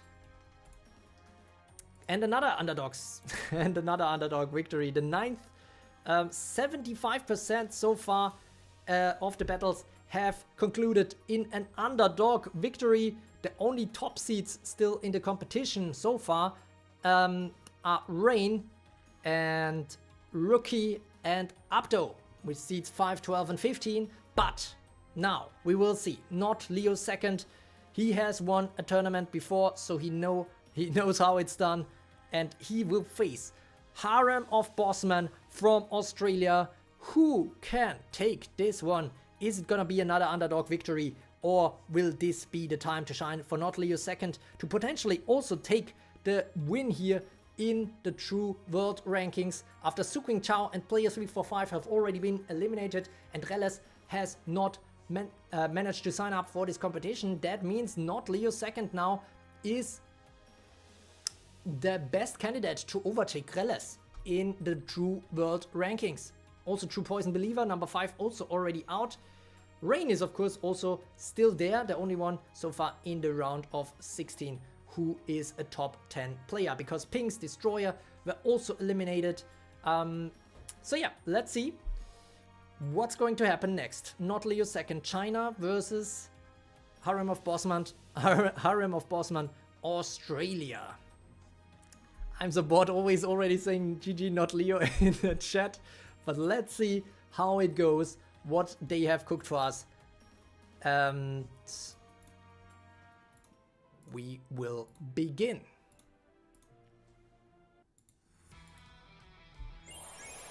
Not Leo second here, the only player who uses new Anya, which I think is a very interesting and potentially good choice. We have Elminas here for Harem of Bosman though, and the first Elmina clone already enters? No, actually it's an Earth Sun Wukong clone that enters. So Earth Sun Wukong gets the clone here, and another clone, which means the Elmina arrival is delayed. I'm not sure if that is good for Harem of Bosman here or not. New Anya getting the turn, getting a bit of a mass surge in. We have a full charge coming in for Earth Sun Wukong. Nice to see her as well doing well here. Let's see, Harem of Bosman. With a deep sleep. Ooh, okay, the first Elmina is already out. There is still one more in the reinforcements, and there's so many Earth Sun Wukongs. Unfortunately, the Earth Sun Wukongs, I mean, they get to clone a lot. But the question is, can they do anything against new Anya? Momotaro actually now getting the turn. Okay, that's nice. Heartful push here against all the immovables. So Harem of Bosman definitely already screwing up the team composition here for Not Leo second. Meanwhile, Mermaid also gets put to sleep multiple times, and a Stealth Rampage coming in. But new Anya is super tanky, even with the Earth Elemental advantage. You can see the Peach Burst not doing much. Mermaid, although, was pretty close to dying here to that Peach Burst, I think. So let's see.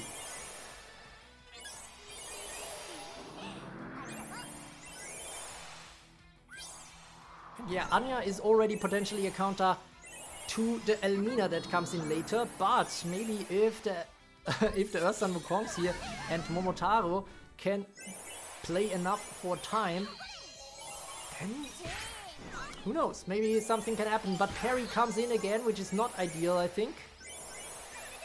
Oh, okay, never mind that. Momotaro takes care of that.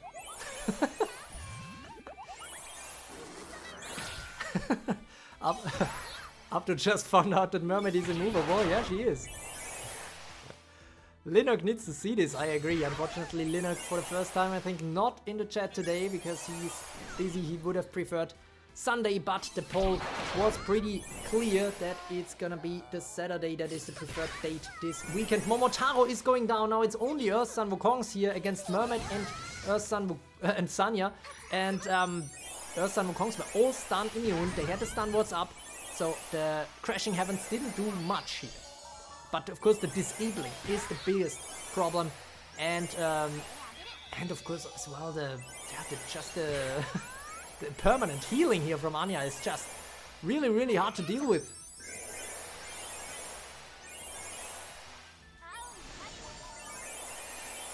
Okay, Pacifying Wave not doing much because of the stealth shields here. Self-sacrifice. Modular shot. When will the Elminas come? I'm a bit concerned. I think right now not much is decided in this matchup because there's so many Earth Sun Wukong clones that cannot get past Anya here. The question is, when will Elmina come in and can she power up sufficiently against new Anya to take her out before dying? Or will enough time pass for Anya's healing to run out? It's only for the 1000 time units, remember. Well, only 1000 time units.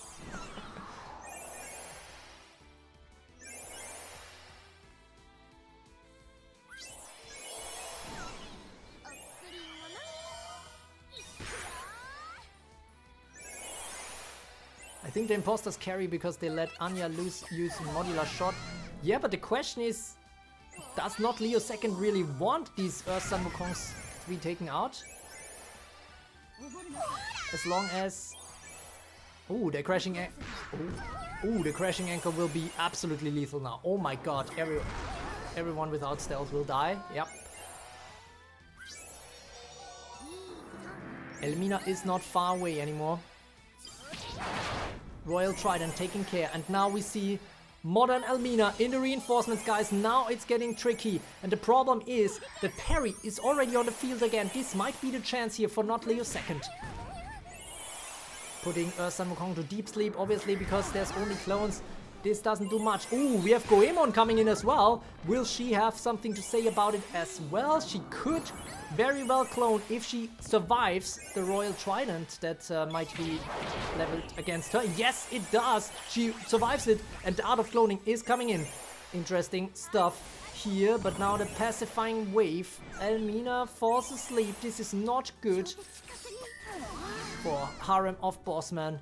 Not enough non-controlled unit for Sun Wukong to clone, and Anya is still not dead. She's still there, she's still healing up, she's still spreading these these recovery mists. And now Sun Wukong is down to her last copy, but we have a lot of other clones now. Harem of Bosman's clone team here is fully dependent on Elmina waking up here and doing some great stuff, but Anya might be a too strong counter.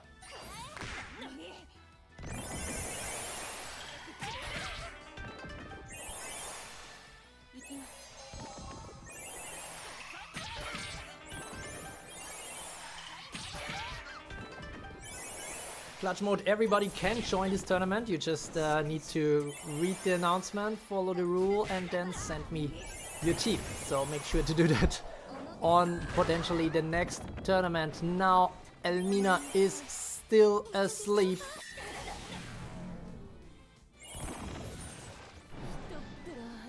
And the clones are done already. There's no more reinforcements for Harem of Bosman. And the 1000 time units are still not up. Anya is still healing.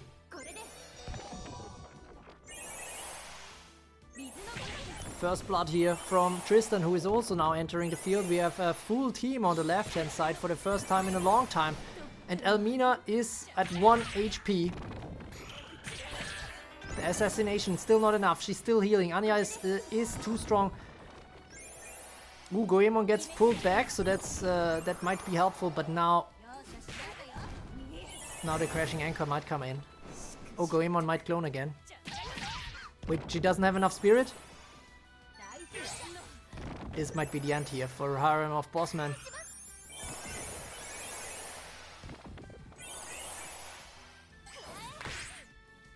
And this is the end. Disabling pulls here. Royal Grandioso. And not Leo second takes this one. Not Leo second is, I think, the only person who used Anya in this competition. And she is a strong counter to the other top units in this competition. So let's see how it goes for him. GG to Harem of Bosman. I think this could have gone your way. Just a bit unlucky that Elmina fell asleep here. And the 1000 time unit didn't pass in time.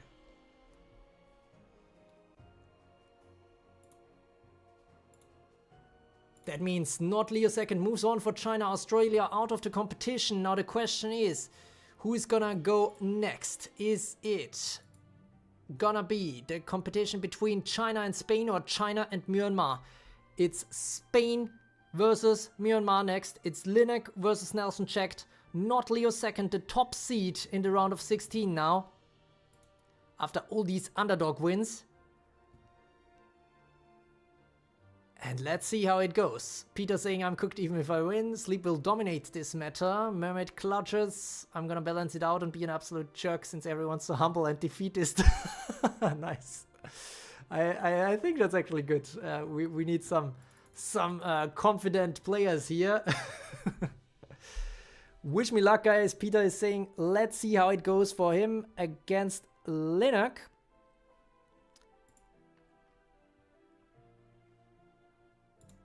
Ooh, not Leo second was actually the underdog in terms of the bets here, I see. Only 22% betting on him. So that was a bit of a surprise here with his Anya build.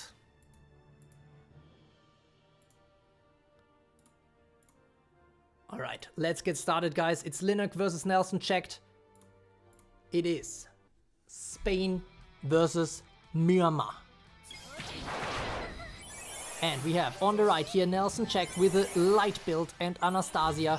We have Avatar Ludmilla, we have Light Elmina, we have Da Vinci, and we have Anastasia. And on the left it's also Anastasia, who puts the others to sleep on the right. It's a good start for Linux here, I think, given that she got to do the Royal Blizzard first. Elmina is asleep. We already know that is one of her only weaknesses, even though she might wake up again. Now we have the limiter release coming in here, so that is important. Dark Shroud coming in. The Anastasia now with the Royal Blizzard. Can Nelson check turn this around? Straight away, we have a limiter release coming in as well. Ryoma is asleep. Everybody is asleep on the left here, basically. Even Momotaro herself. Now the question is, who will Elmina wake up? It's gonna be Mermaid, which is probably the best bet. She is already down as well. Linux is down to 3 main units. And on the right, it's Elmina action all over again. Even though one of them is frostburned now, including the Anastasia, it is looking good for Nelson checked. Hard full push now coming in. Momotaro basically her only chance, but Momotaro heals back up and Anastasia is down because the code delete is too strong at this point. Phase out, not doing much, but can this really be done at this point? I think the turn giving has already started, the cloning has already started. Momotaro might be in for a world of hurt here. Linux is not looking good because probably he is missing the stream. So with his attendance, maybe things would go differently for him here, but look at all these Elminas on the right side. Momotaro barely getting to push them back. Well, there's more and more imposters, but as long as there's one still there, oh my god, well, see now, now all the imposters get to turn. Okay, they fall asleep for now, but the question is, can Elmina be taken out? Okay, okay. Oh no, she wasn't taken out, she was just pushed back to reinforcements, and now some more clones are coming back in. The 1000 cuts not doing much because they wake up straight away again. We have limiter releases, Nelson check now very, very close to taking out. Yep, that is Ryoma down, and that means Momotaro is probably about to die as well. Maybe one last inescapable love, sure, why not, but that is going to be it. Code delete coming in against her, and Nelson checked takes it. Nelson W, clutch mode. That was a right win here, and not bad at all for Nelson checked with that Elmina build. Linux unfortunately trusting in the sleep, or fully in the sleep, and that didn't quite pay off for him here. But GG to both these players, and that means we have yet another upset victory.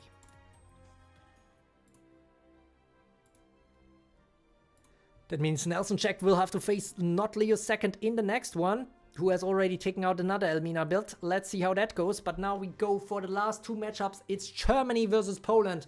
An historic battle indeed. Ice Dragon versus Valdec. JPG? Chipek? Actually, I'm just gonna say Valdec. It's seed number 6 versus seed number 27. The Polish Valdec is definitely the underdog in this one. Ice Dragon already with some great tournament performances before, but keep in mind, 75% of the battles today apparently end in a victory for the underdog. So let's see who is actually going to take the win here, Ice Dragon or Valdec. Maybe both of them are in the chat right now, and let's see how it goes. Yeah, Valdec in the chat, and I think Psyre Dragon is there as well. Both wishing each other good luck, some very good sportsmanship here, and we are going to see who is gonna ultimately be the winner. Oh, I didn't pay out the bets yet. Okay, now I did. And now we are going to see Germany versus Poland. It's Ice Dragon versus Valdec, and we are going to kick things off. Valdec here with a Momotaro Sorrow build, interesting, and Yamato is there as well, Hichikato in reinforcements. Ice Dragon meanwhile putting full pressure on the Storm here, so that might be a good counter, although Masamune already falls asleep. Anastasia is nowhere to be seen on Valdec's team, so Kronos might be an issue, but the Rising Blade already takes care of Yukata Ludmila. Not enough spirit for a time stop, so that is a bit of a break here. We have On Guard coming in, we have Ryoma with the Rising Blade taking care of Kronos. Oh my god, Valdec with a massive start here, pulling off a victory cannon as well. But Darky Biki is now on the field. Let's see what she can do here against these units. She comes in with the Toxic Rain. Of course, there is some immunities, but she takes care of that because Toxic Rain is just so powerful. And there is one unit down already here for Valdec as well. Still more reinforcements for Ice Dragon. But Masamune is the question. Can she do something now, or will she be taken out by these 1000 cuts for the Rising Blade? Rising Blade probably would have been better here against Masamune for Valdec, because then Masamune would have been gone. Instead, Valdec, instead after Ice Dragons, Hibiki wakes up Masamune again. We have some poison coming in again. Momotaro is still good though. So that is very, very tight. Okay, we have some heartful pushes now coming in for Valdec. To add insult to injury, but it's not over until it's over, especially with this Dark Hibiki, who just tanks all these excessive forces by Hichikata like it's nothing. We have 1000 cuts coming in here, but who is gonna have the Rising Blades? Oh, it's a Peach Burst! Oh my goodness! Okay, I'm not sure how much there's left for Ice Dragon now. There's only Imposters probably, and Earth Dark Relosha. My goodness! Is there anything left in the reinforcements? We will see shortly, but the Victory Cannon already breaking down the HP a lot here. We have another Inescapable Love. We have more Imposters coming in. Imposters after Imposters after Imposters, and it's only Earth Dark Relosha at this point, and a lot of Imposters here for Ice Dragon's team, and that is the end. It's only one Imposter left now. Valdec pulls off another upset. It's a win for Poland against Ice Dragon. Great stuff here from Valdec. Well played, GG to Ice Dragon as well. That was a very, very interesting matchup right there. But seems like Masamune fell asleep a bit too often here. A bit unlucky with that matchup, I suppose. But it is what it is. Hola, Salome. Welcome to the stream. And yeah, very, very cool stuff here for Valdec, who keeps Poland in the competition. Germany is also staying in the competition. With Sombrix and Vichi in the upper half of the brackets. But in the lower half of the brackets, the Germans have been eliminated. Let's see how it goes from here. Valdec moving on, and now the last battle of the round of 32 is already upon us. It's EXO versus Pandemonium. It is Lebanon versus Myanmar. Let's see who it's gonna be. Myanmar is already qualified for the round of 16. Meanwhile, EXO obviously is the only representative for Lebanon here. So let's see if he can keep his country's hopes alive in this World Cup. You can see a lot of diversity here in round of 16. Still, let's see who is gonna book the last ticket to the round of 16 first. And then we are going to move on to the round of 16. Valdec saying, I'll try to win against EXO, but first, EXO needs to win against Pandemonium. Alright, no more time stops, I'm happy. You know, saying. The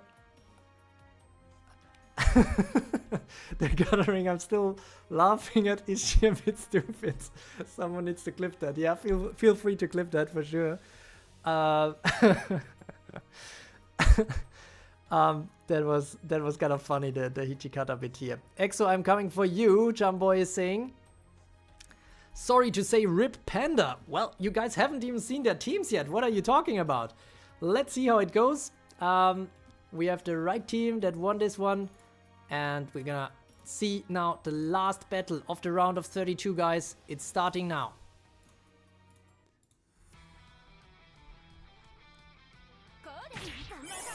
We have EXO here with a Momotaro Anastasia build with Zoro and Nike, and on the right we have Momotaro and Anastasia, so it's Momoana versus Momoana, basically. Let's see which Anastasia gets the turn first. Some inescapable laughs, obviously not doing much here. Now it's Pandemonium's turn for some heartful pushes. But now Anastasia from EXO gets the first turn with the Royal Blizzard. And that means the right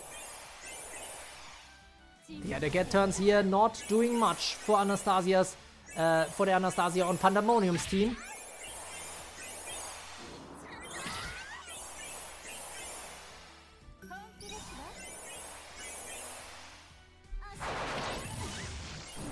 Oh my goodness! Oh my goodness! Oh, that was tough to watch.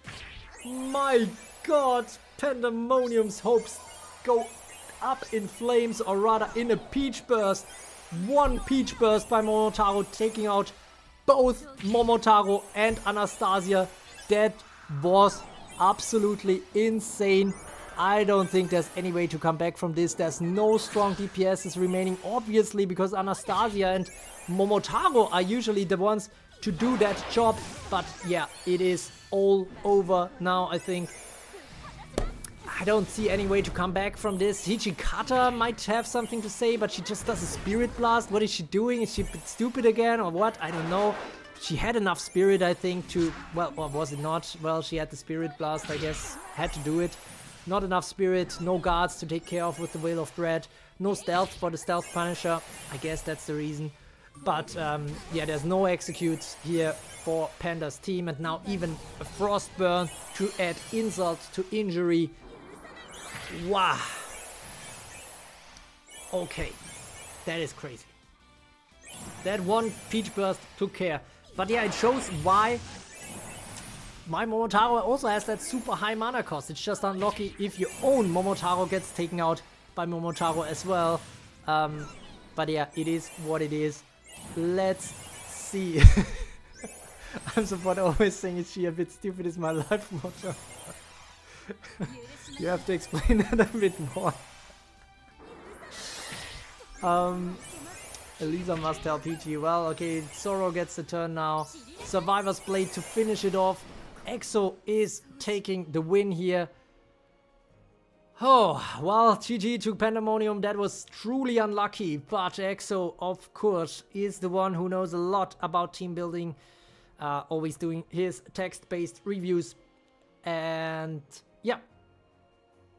Let's see how it's gonna go against Valdec in the next one.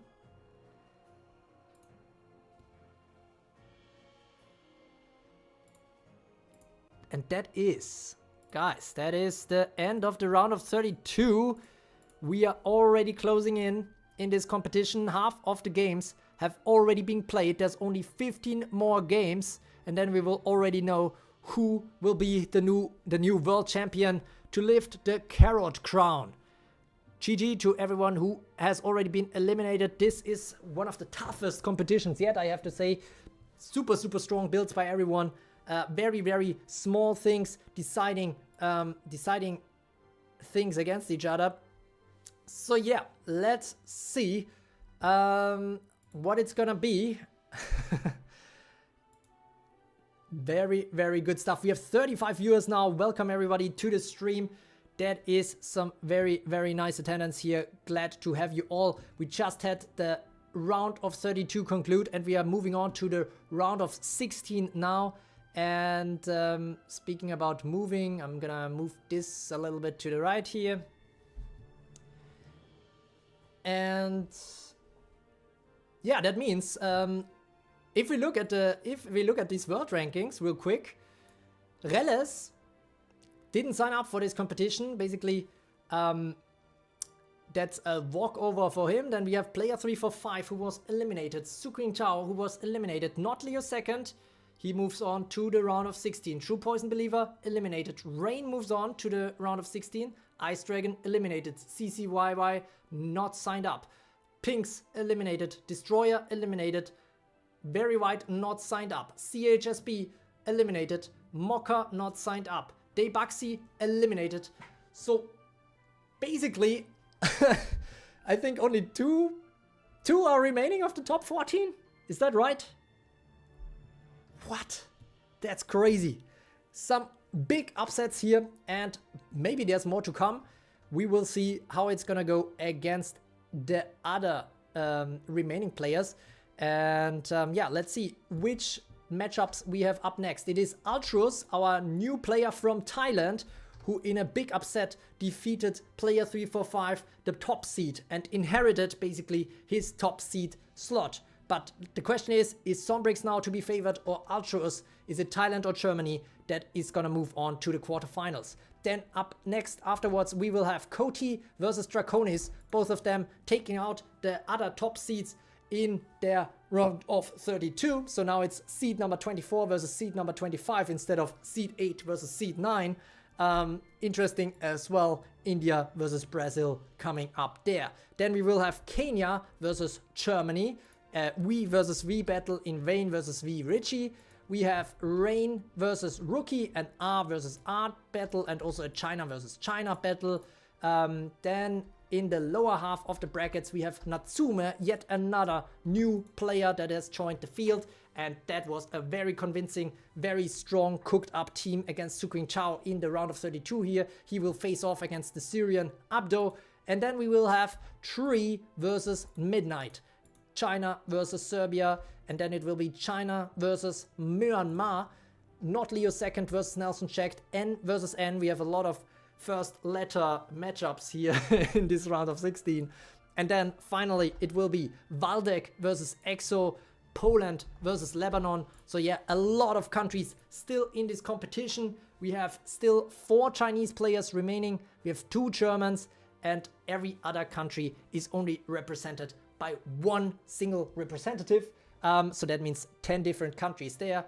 12 different countries still remaining in this competition, so maybe one of them can take it. China and Germany have taken tournaments before, but every other country, this would be a first. Let's see how it goes. We have all the matchups set up, I think. Let me see. Oh, actually, no, wait, I forgot one.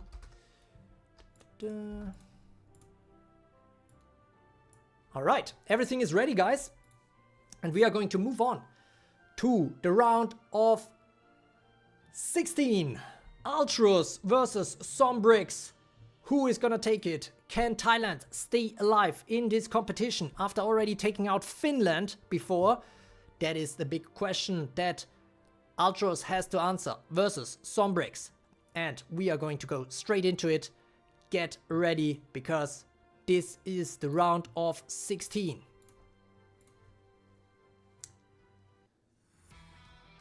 And we have Anastasia built on the left with Elmina in reinforcements, and on the right it's a Revenant King Arthur build.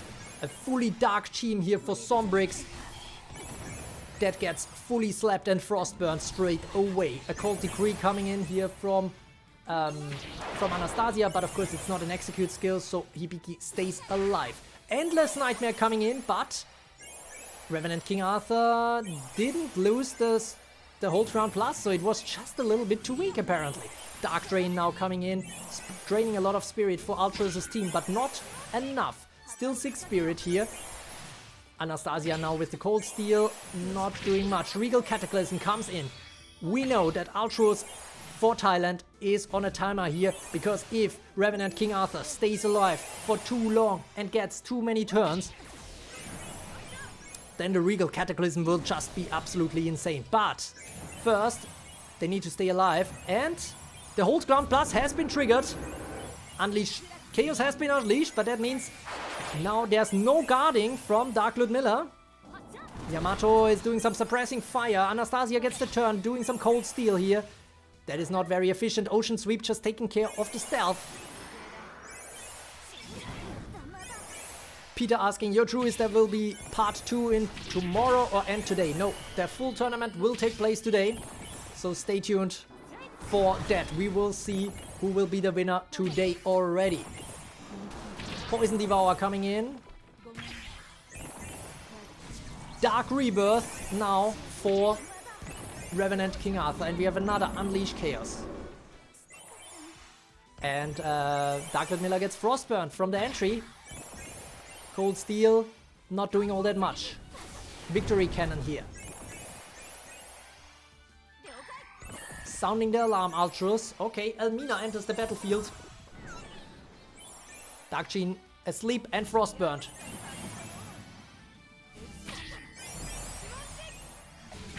Ooh, Regal Cat. Oh! Oh my god, Sombrix takes this one, I think. Both Elminas died to a Regal Cataclysm. That was absolutely terrible. I mean, every one of them is frostburned now for Sombrix's team. But honestly, Anastasia on her own, I don't see how she can make it. Dark Lord Miller goes down, yes. But come on, it's Nobunaga. Yeah, she burns, I guess. She does a Demon Hellfire. Frostburn is gone now. Victory Cannon, but there is a Hold Ground Plus still on this Revenant King Arthur. Question is there a Royal Blizzard Slash coming in? No, it's coming in against Dark Hibiki. I think that's the wrong choice. Now it's a problem. Dark Rebirth. Anastasia gets the turn. Blizzard Slash! Oh! Altros is still alive in this competition. Dark Gene goes down. Dark Michaela enters. There's so many imposters here. What is happening? Time for the True Jinx. Sorry to Sombrix. I guess it's only imposters now for Sombrix. Can they pull it off? A Royal Blizzard against 4 imposters. Nice. But there is still more reinforcements for Sombrix, so it's not over until it's over. But Revenant King Arthur going down is an important part here for Altros. Dark Kaguya entering the battlefield. Anastasia gets the turn. Can she take care? Yes. Blizzard Slash is coming in. More imposters. Every time she kills, an imposter is added. That is very powerful indeed. Dark Sun Wukong is waiting in the reinforcements. Coming in now.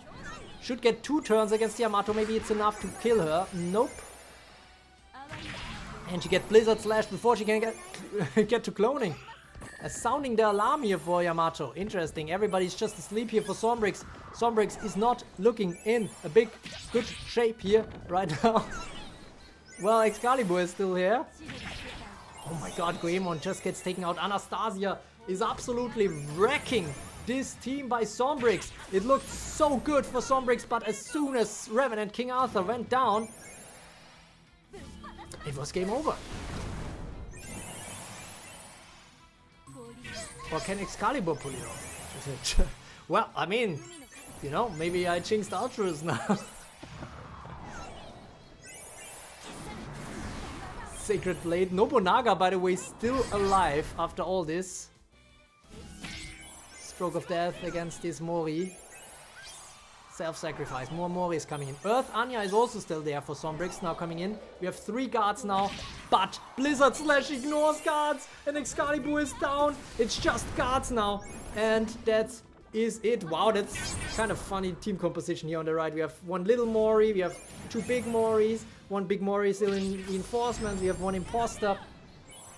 So yeah, that's kind of funny, I have to say. But yeah, probably not so funny for Sombrix because Altros, our dark horse from Thailand, is gonna move on again. It was not looking pretty for him or her, and now it is, I guess.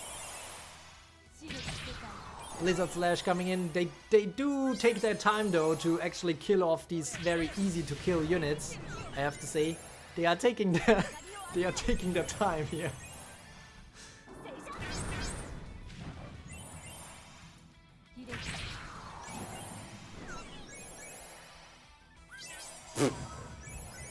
That's so funny. They are still not. No, come on, Nobunaga. Oh, a Demon Hellfire to finish it off. Alright, okay. Sombrix, unfortunately, has been taken out here by Altros out of this competition. Thailand stays alive. And yeah, that was quite insane comeback, honestly. Altros moves on again already to the quarterfinals, having faced some very, very tough competition here. And now it will be Cody versus Draonis. India versus Brazil coming up next. One of them will face Altros in the next round. Let's see who it's going to be. Cody or Draonis. India or Brazil.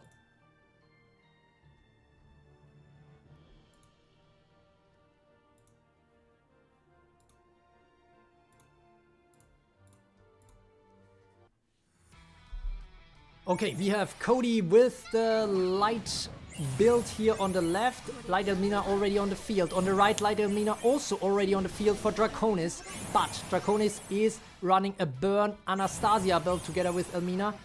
Quite different here from the left for Cody.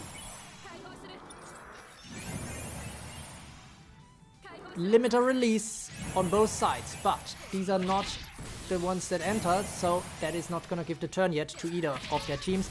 Code delete against Lucifer, already a good start for Cody here, and that means... Okay, phase out happening. Actually not bad. Oh my god, Satan just killed her own Almina. Hopefully it's worth it. Now she will be very strong, to be fair, with the Devil's Fury, but the big question is... Oh, it's not strong enough. She's not taking out anything here. And now Delmina might take out Satan. And actually everybody gets the turn. Kochiro might take out Satan here? Well, if she even survives that long. Dark Drain now coming in. Everything depends on Elmina staying alive on that first attack that will hit. Oh, but it's Elmina who gets the turn. Anastasia is down. Cody is looking very good right now. Another phase out is not happening. Clean strike. Elmina is going down. That is it. Draconis is out. Cody is in. My goodness, that was short work here. Very quick succession of this light team for Cody that moves on for India. GG to Draconis, because that was also a strong team. Somehow everything that could go wrong did go wrong in this battle here for Draconis. Not in this competition, because he still managed to clutch out a win against none other than CHSB, but ultimately it is Cody who moves on.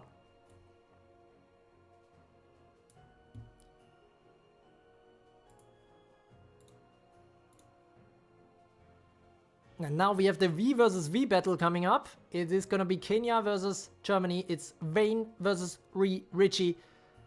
And Wayne is already in chat with hands shaking. It's his big chance to have a deep run in this tournament after already taking out True Poison Believer. Can he take out another top seed? In this battle it is Richie that is the favorite in terms of the seeding.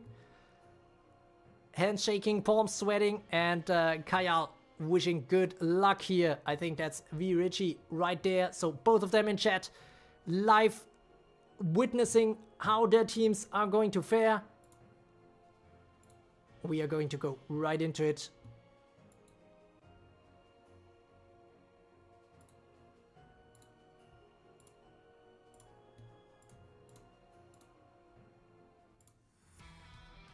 All right. Sleep Torrent here. Wayne versus Richie. We have Revenant, King Arthur, Goemon, Poison build here on the right for Richie, and Wayne is having a bit of a mixed Poison Sleep Elmina build.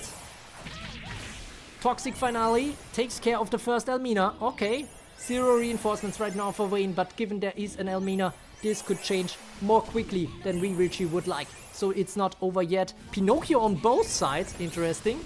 Memory Collapse hits first for the right, so Richie takes out.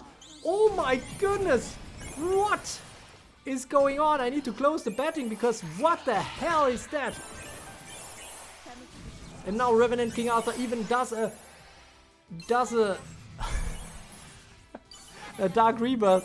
My goodness, Richie's team actually clutched this one in a big fashion, not letting Elmina get into the play at all. And now it's just Pinocchio. I mean, to be fair, Pinocchio on the right being the first to do that memory collapse was all that it took here for Richie to take this win in barely a minute. I have to say, this was super fast. But GG to Wayne, who still managed, I think, to get his best result yet.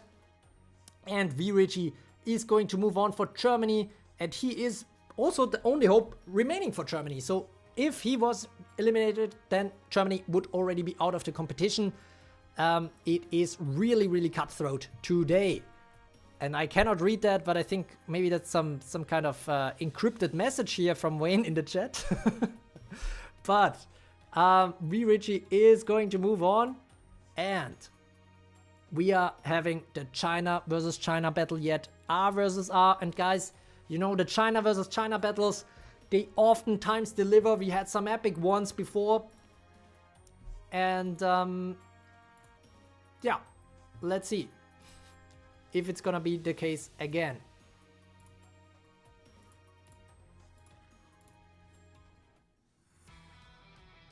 Rain versus Rookie. It's Elmina on the left here for Rain, together with Revenant King Arthur and Kronos, and on the right it is more of a sleep poison build. Revenant King Arthur on both sides here. Revenant King Arthur, of course, is vulnerable to the lethal poison that has already befallen him. Another Infectious Evil coming in, Parry getting stunned, Infectious Evil coming in on the left as well. A lot of lethal poison. Time stop. I haven't seen that one in a while. Rain saying I'll send Rookie into top 8. Let's see about that. The time stop might take care of Parry here, if Kronos chooses wisely. Yes. Kronos doesn't get the kill, but Parry is still dead. And the get turn from Earth Dark Rolosha doesn't do much thanks to the time stop being active.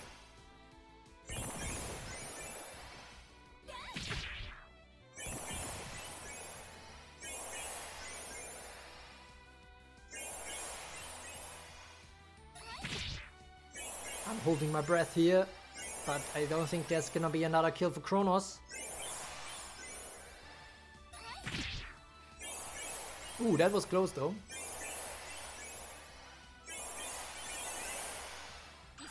Ooh, code delete? Oh, she already activated the limiter release. It's looking good for Rain right now because she, Elmina gets the first kill, already gets the first cloning. Unless Revenant King Arthur pulls something off here on the right, or maybe Ryoma. It's not looking good. Kronos is not going down to that attack either. 1000 cuts though, but still not anything. Now they get the turn because Elmina survived that one. Kronos now on the move. Pinocchio in there.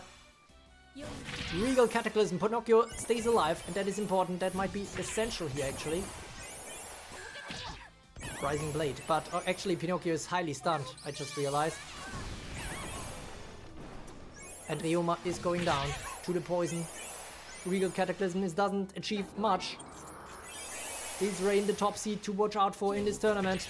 Infectious Evil against Revenant King Arthur. Now it's just Pinocchio who is highly stunned.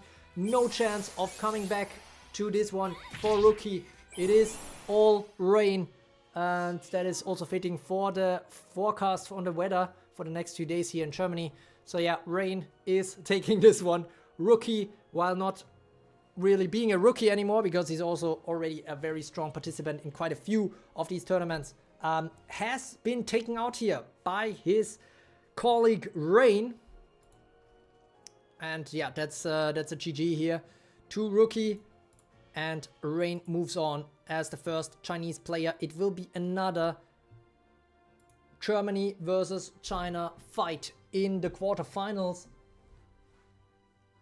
But first, we will have to find out what's happening on the lower side of the brackets, where we still have Indonesia, Syria, China, Serbia, Myanmar, Poland and Lebanon. So a lot of different nations still waiting for their chance to move on. Let's see. Natsuma versus Abdo is coming up next. It's gonna be a big one. And yeah, wait. Who does... Didn't pay the bets yet. There we go. So we are going to go start now directly to see what's going to happen between Natsuma and Abdo. If you remember, Natsuma built something quite crazy here with Anastasia, Yamato, Satan and Rapunzel. However, this time the Royal Blizzard from Abdo strikes first, and that might be absolutely lethal for Natsuma here. Everybody is asleep on the left or frostburn like Satan.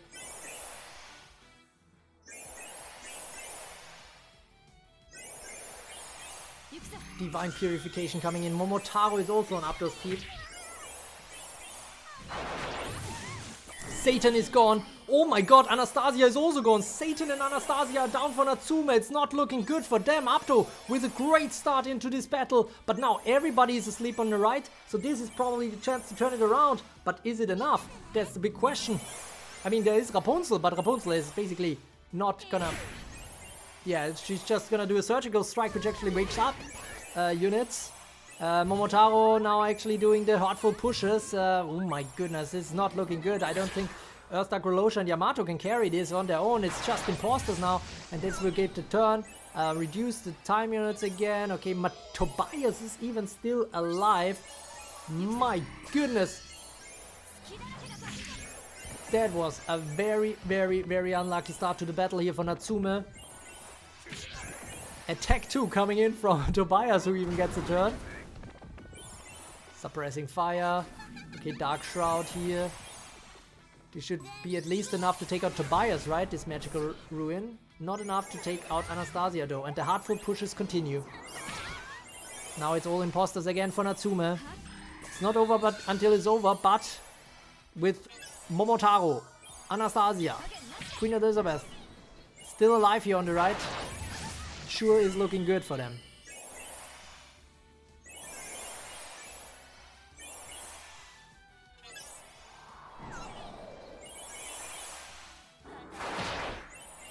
Queen's Drive, okay. Queen Elizabeth versus Queen Elizabeth. Wasn't aware that Natsuma still has Queen Elizabeth there, so that might be the chance. Especially because everybody is asleep here. The get turn doesn't wake up Anastasia, that's a bit of a kink in her armor. Okay, Queen Elizabeth gets taken down, but now it's Hichikata's turn to do a Veil of Dread. Not quite enough to do to take out Yamato, who is frostburned, as is Rapunzel. So now it's time for some other heartful pushes from Momotaro. Queen Elizabeth gets pushed back. Not the worst though, because she has some entry effect. Yamato about to die. Maybe. I think. The Peach Burst. No, it's actually still not powerful enough. The HP are pretty crazy on her, but now the excessive 4 takes care of that. Rapunzel is about to go down as well to the excessive 4 now. Hichikata is on a roll right now. Now all hopes, all eyes are on Queen Elizabeth here on the left, who is entering now. Putting asleep everyone except Momotaro, who is lethally poisoned. Anastasia is still asleep while getting the turns. Queen's Drive, not enough. Oh my god, that was so close. Oh my god, now Momotaro should be taken out. Also, Anastasia is taken out. This is the turnaround. Holy moly. Oh my goodness. Abdo said it about E-roller pushbacks. What is going on? Hichikata falls asleep. It is over. It is over. I think Natsuma with the best comeback ever. What the hell was that? Queen Elizabeth on her own? Oh no, actually it's Aztec Relosha. It's not over. It's oh my god, this could be it.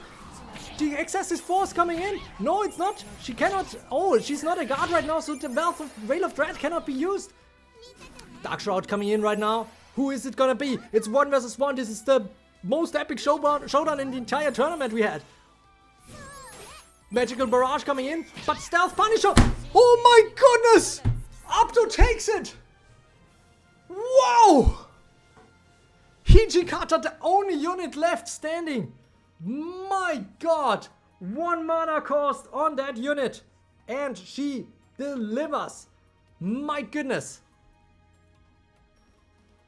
I mean, honestly, my team also had Hichikata in it. But I never thought we would see such a crazy performance by her. Whoa. My goodness, that was an epic fight. GG to Natsuma with an epic battle here against Abdo. But Abdo has what it takes to move on ultimately.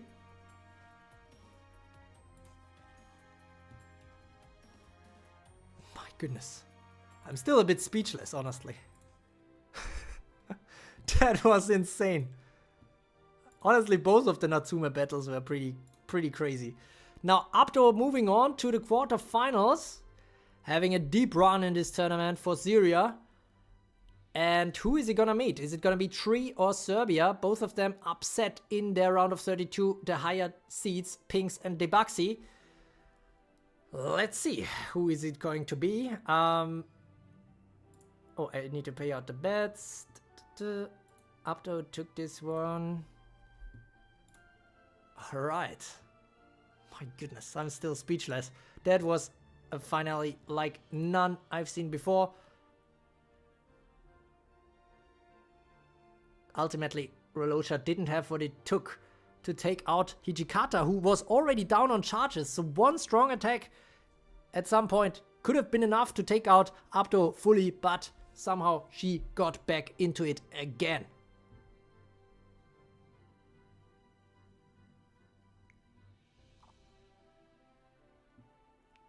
Alright, we are going to move on. China versus Serbia is up next. Here we go.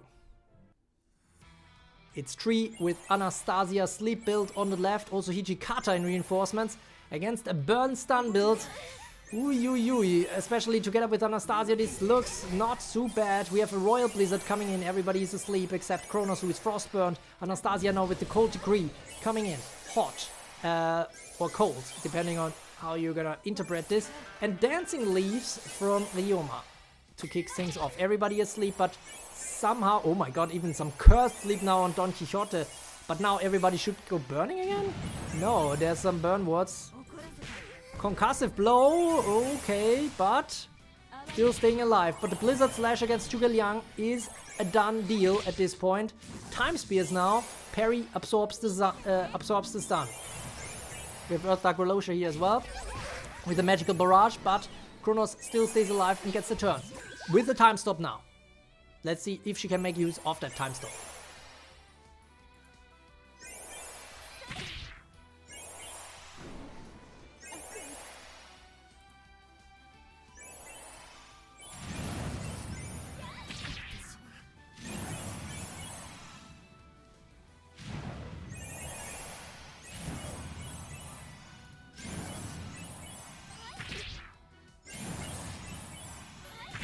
Vichi staying alive here against Kronos.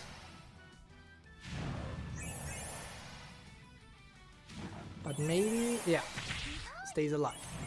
530 time units on parry, but she might get the turn very, very soon. Rewind time coming in for Earth Dark Relosha. We have an overflowing burn now. Disabling Pulse that doesn't succeed against Claire because of the burn shield. 1000 cuts coming in now, but everybody is burning. And the Silver Sky Slash takes out Hijikata. It is a 4 versus 5 at this point. Tree versus Midnight. Can the burn team succeed? Definitely the upper hand against these two Earth units here, I would say.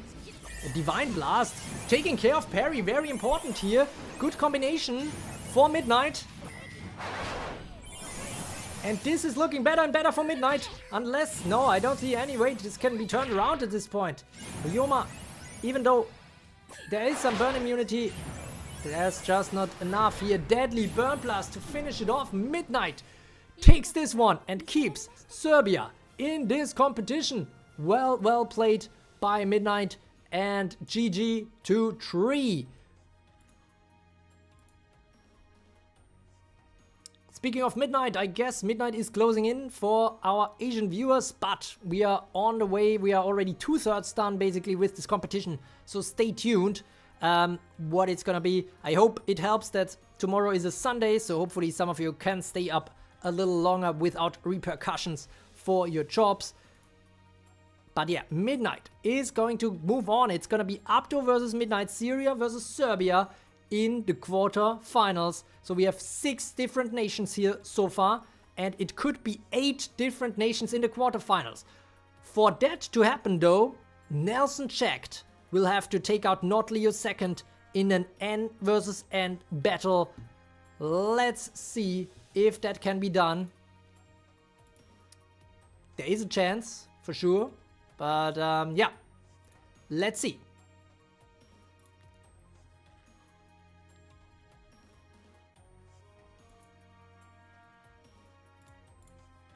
We are going straight into it, guys. No time to waste. Not Leo second versus Nelson Checked. It is the only player on the left here who used Anya with the 10 mana cost. And on the right, we have Anastasia and Elmina, but both of them are already asleep. And this is a Crashing Anchor coming in. Not doing much though, but everybody is still asleep. Even in a deep sleep, some of them, like Avatar Ludmilla. The Ocean Sweep! What? Why did it not kill? I thought everybody is asleep that would make it an execute? For Mermaid? Am I wrong? I don't know, but Avatar Ludmilla is already down and we have the clone coming in. And Da Vinci pulling off some wake-up call for everyone. And now it's the good turn time for Nelson Checked. This is now the big question, and we have a Royal Blizzard also coming in, so everybody is frostburnt here. Cold Steel not doing much because she gets disabled. A limiter release. But the limiter release, of course, not gonna do much against the disable. Anya will heal back up again. Of course, every code delete will get stronger than before. Star Sweep not very effective here as well, I have to say. Code delete coming in. Okay, both of these Elmina's next code delete might already be powerful enough that the direct combo of it might be enough. Then again, Da Vinci is in between, but, well, there is some deep sleep now coming in for Da Vinci. Da Vinci is down. Now it's a get turn, but all of them are still disabled. Oh my god, this is a terrible get turn here for Earth Dark Relosha, for Nelson checked here. That means that Elmina's now are very, very far from actually getting the next turn, and Earth Dark Relosha gets killed immediately, not achieving much. Not Leo second on his second game in this tournament. Is looking very, very strong right now. There's some sleep immunities. Anastasia is still alive, don't get me wrong, but now the Rising Blade might come in from Ryoma. 1000 cuts as well, potentially. And that already takes out Anastasia. And Kirin will also be there. And then it's just Elmina's now. My goodness, so much time has passed. And one alone will not be enough. And Anya still heals back up. Asleep. Okay, Endless Nightmare coming in. But no get turns anymore. Ryoma might take out one of them now. And now it's just this one. And yes, she has 3 charges, but Anya is healed fully.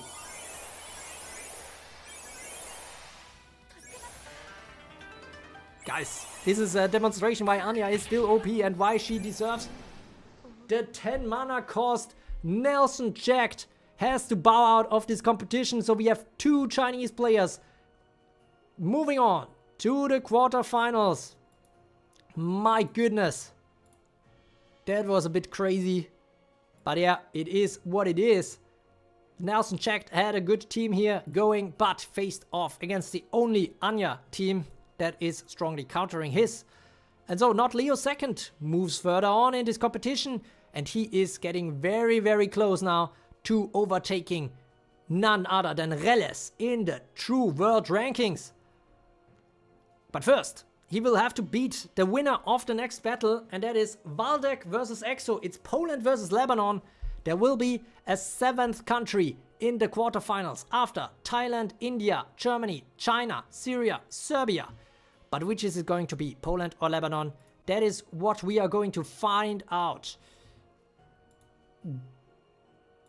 next. And here we go. That is Valdec versus EXO on the screen right now. Both are having Sorrow. Both are having Momotaro. EXO has Anastasia as well. And Valdec went for Ryoma instead. We have some heartful pushes coming in. Oh my god. Momotaro was also very stunned already, but now she is no longer. Pushing back the Nikes. Sorrow is, of course, immovable. Anastasia gets pushed back as well here by Valdec.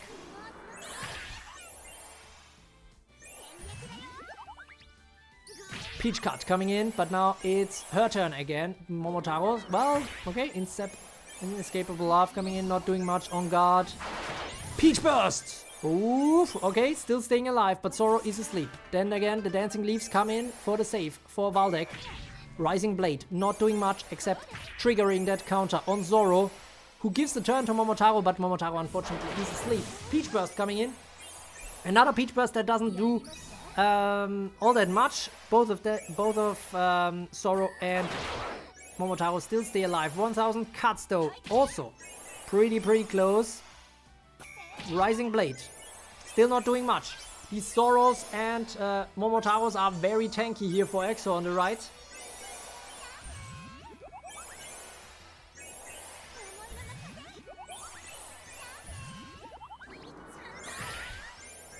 Oh, the Gathering ICP. I think I'm betting wrong. I bet twice and won both, but didn't get paid.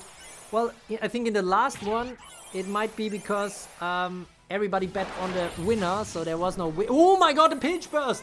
Valdec takes it out, and now it's looking very good for Valdec against EXO here. But Momotaro gets taken out, and now it's Hichi versus Hichi time. We have Sorrow versus Nike, Hichi versus Hichi. But Nika takes out Hichikata for Valdec. It's looking better for EXO now. But now Ryoma is back on the field, unfortunately resetting the time until she gets to the Autumn's End. That is not ideal, but the double Phoenix is also there. Tandem takedown. Ryoma gets the turn, should be able to take out Hijikata, I think. Yes, Rising Blade, and that is gone. Now it's the time for Nika to shine. Potentially, well, you know what I think about her, but yeah, it is a time for her to shine for sure. And Excalibur is still there in the reinforcements, potentially saving the day. But nevertheless, we have a Survivor's Blade coming in for Sorrow that has already been unlocked. And now it's just Excalibur. Is it really just Excalibur, or is there anybody else, or is it just Imposters and Morris now? Because I'm not feeling that great for EXO. Although that Rising Blade couldn't take care, but the Survivor's Blade does. Rising Blade and Survivor's Blade combo here by Valdec. A lot of blades. But Anastasia is still there. Oh, I forgot about her. But now she is all alone.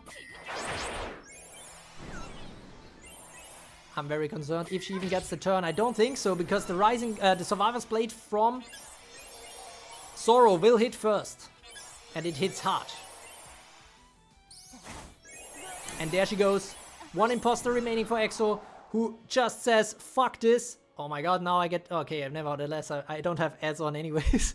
But but yeah, that imposter said, I'm out, guys. Do that without me. And Valdec takes the win against EXO. GG to EXO here. But Valdec moves on for Poland into the quarterfinals. GG's from EXO in the chat. And Valdec says, it was for you, Dragon. Like promised. And let's see how it's gonna go against Not Leo Second. Not Leo Second and Rain are still in the competition. In the quarterfinals, the only remaining top 14 players who are still there. And now it's gonna go very fast. We are only 7 games away from knowing who is gonna lift the new crown in this World Cup. We have Thailand, India, Germany, China, Syria, Serbia, and Poland represented in the quarterfinals. 7 different countries, and China is there twice. Let's see how it goes. Who can book the ticket to the semifinals? And yeah, we're gonna check that out. There is still the potential that we have a China versus China finale, because Rain and Not Leo Second are in different sides of the brackets. But I'm getting ahead of myself. We have seen a lot of upsets already, so it wouldn't be a big upset if Valdec, for example, takes out Not Leo Second or Vichi takes out Rain. We will see how that goes. And Rain is already in chat saying I'm gonna get eliminated this round. So that means Vichi really needs to be careful, because whenever Rain says that his team performs the strongest,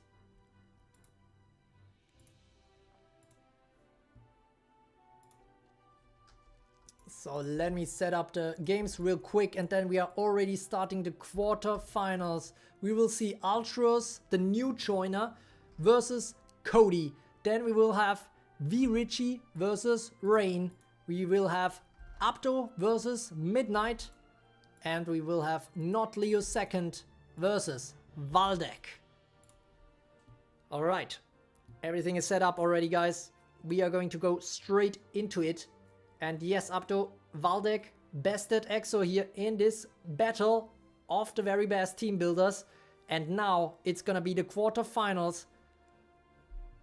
Altros versus Cody is coming up now.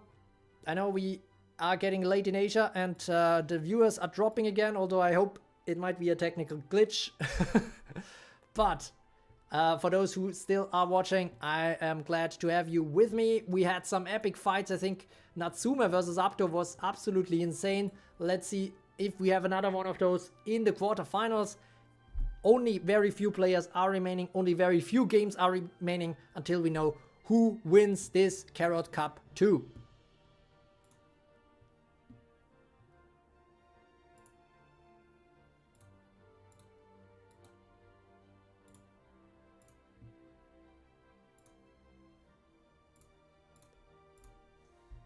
And here we go. Altros versus Cody. We have Modern Elmina on both sides. Altros in reinforcements, Cody already on the battlefield. Royal Blizzard hits first for Altros. There's no Anastasia on the right. We have a fully light team basically, except Dark Lord Miller for Cody for India on the right. But Altros for Thailand is mixing up some sleep burn with Nobunaga here as well. Endless Nightmare coming in against Light Elmina, who doesn't wake up. Dark Lord Miller now will wake up her team, stealth up her team basically. Dark Draone not doing all that much. 6 spirits still there. Nobunaga's turn now. The Crimson Ward getting rid of the Mega Poison. No, actually, okay, she used it on somebody else for some reason. Cold Steel. Dark Draone now. Okay, the spirit is shrinking, but it's still 4. Even though already 4 times used the Dark Draone here from Dark Lord Miller on Cody's team. The spirit is still high here on the left. Too high potentially. The Cold Decree not quite enough to take out Kojiro here. Zoro is still alive. Both of them lost their hold ground or hold ground plus respectively though. But now the Code Delete comes in. But Yamato as a guard is an important factor here. Kojiro goes down. Anastasia kills one. But unfortunately for Cody that means that there's an imposter. His Modern Elmina clone still has to wait on the sidelines.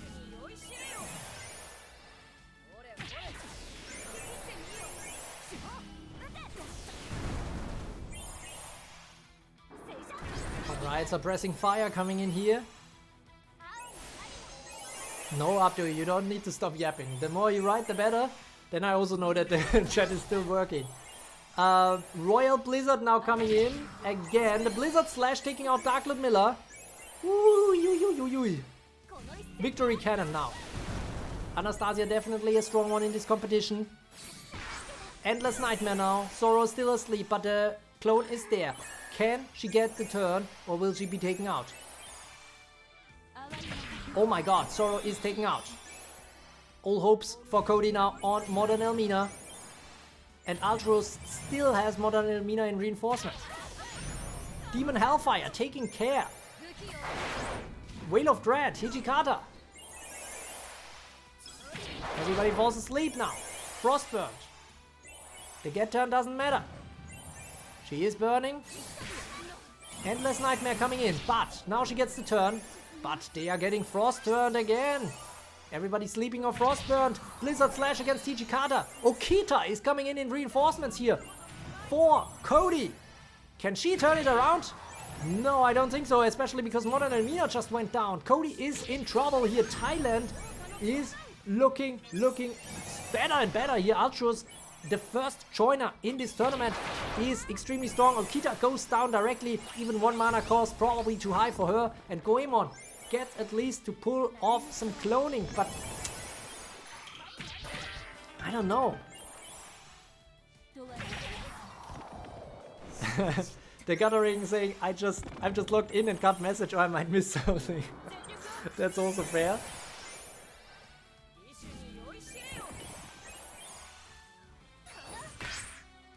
Ocean Sweep now. Okay, a lot of clones entering the field. But then the Royal Blizzard hits. And they are all frostburnt, sleep, Blizzard Slashed. Yeah, I don't see Cody coming back in this one. But maybe I'm jinxing Altruis right now, so let's see.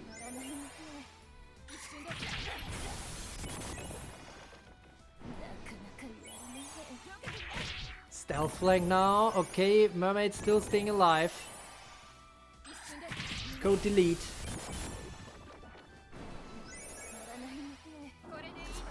The original Goemon is dead. No more cloning for Cody. Wow, okay, takes out Mermaid, but now there's 2 Elminas. And they do a limiter release. Yeah, this is GG here for Cody. He did a great job going so far for India. But Altros for Thailand is the one who books the first ticket to the semi-finals of Carrot Cup 2. GG to Cody and well played to Altros. My goodness.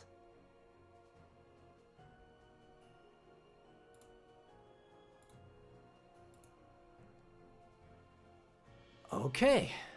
Whew.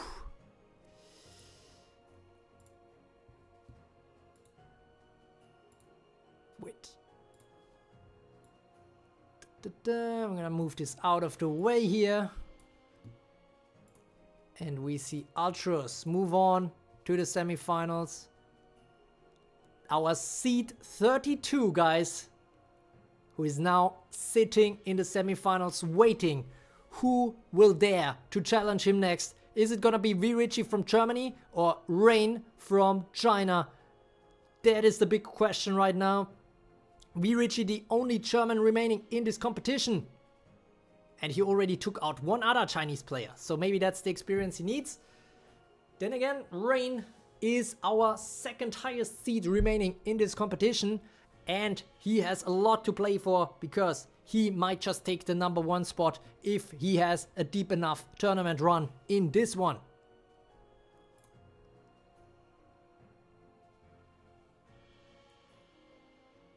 Heavenly Jab saying, feel like using Nobo in here is a big brain move since she has the fastest speed, making Ana go first. Yeah, actually very, very smart stuff here. But yeah, GG to Nilabra anyways.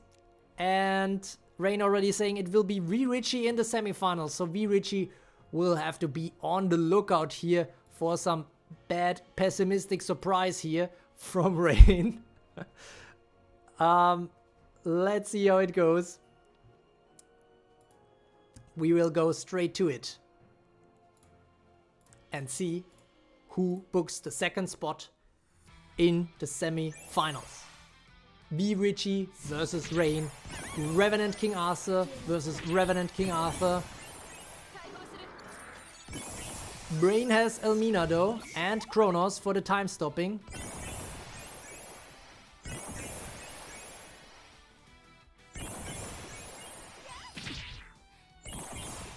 Okay, I'm a bit afraid here for King Arthur, but probably the healing should be enough.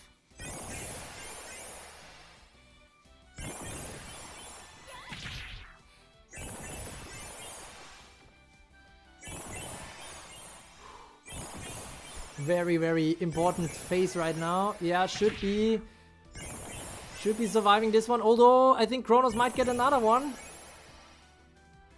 She is lethal poisoned. And at 10%, but she heals back up. Oh.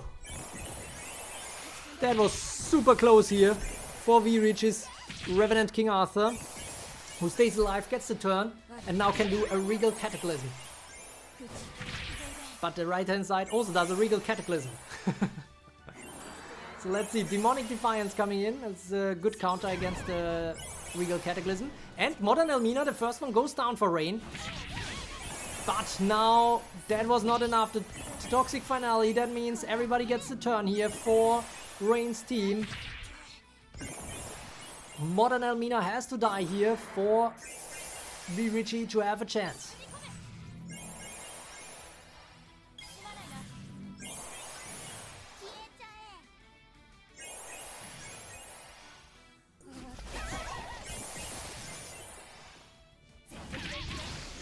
Oh my god, okay. Revenant King Arthur stays alive. Gives off a Dark Rebirth. Now we have some Cursed Roots coming in. Oh, Regal Cataclysm. Ignoring that stuff. Infectious Evil. Still staying alive. Another Dark Rebirth. Demonic Defiance coming in. Time units reduced for Revenant King Arthur. Dark Lord Miller still staying alive. Poison Memories. This might be it. Demon Blast, no! Revenant King Arthur gets another turn. Infectious Evil. But now Pinocchio, can he take out Modern Elmina? Or take out everything? He takes out everything! Oh my god! Whoa! Vichi moves on to the semi-finals. He took out Rain here from China in an insane fashion. Wow, that Pinocchio was sick. Not a lot of people picked Pinocchio in this one, but Vichi probably knew something here. And that is a strong, strong counter to not only Elmina, but as you just could see, against Revenant King Arthur himself as well. This was pretty sick play by Vichi, who gets to book a slot into the semi-finals. So now it's confirmed we will have 4 different countries in the semi-finals, 2 of which are Thailand and Germany. The other ones we are about to find out.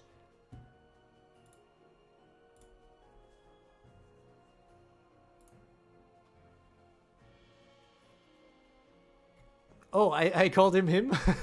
Well, I mean, you know, it's Arthur. But yeah, GG from Rain in the chat as well. Very well played. Wait, how many accounts has Rain, or is that a different Rain? But yeah, very strong stuff. And Vichi has never gotten this far indeed. That's why he's seed 20, but he's facing against seed 32 here in the semifinals, which is kind of crazy. And the funny thing is, if Midnight manages to take out Abdo and Valdec takes out not Leo second, okay, very loud tram outside, then we will have only 20 or above as seeds in the semifinals, which would be crazy. But let's not get ahead of ourselves, because there can still be some stuff happening here, of course. I think, oh, I haven't put the bets yet. Okay, the thing is, I'm not sure. We only got like one bet right now, so yeah, I'm just gonna do another betting open. But if you no longer want to bet, I can also just leave it for now, and we can fully focus on the gameplay. So yeah, if you don't want, just let's see how many will bet in these two remaining quarterfinals. It is Abdo versus Midnight coming up next. Syria versus Serbia. Also very similarly sounding country names right there. And let's see if Abdo can take it, or if Midnight, if she can take out Abdo out of this competition. That is what is up for grabs next. It's a ticket to the semifinals.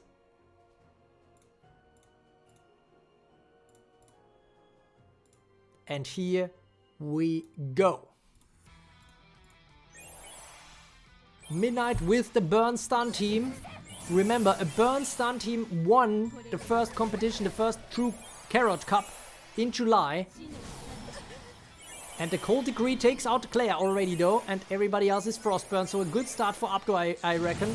We also have Momotaro here, everybody getting burned, okay, from the Don Quixote. Everybody else is immovable. No, I think Zhuge is not. Yeah, there she goes. Kronos and Don Quixote still there as immovables. And Don Quixote falls asleep, but now we get the time stop. Who will she focus? Anastasia? Ooh, Anastasia will probably die here. Well, no. Okay. Because she didn't get enough turns yet. Okay. But now maybe. Let's see.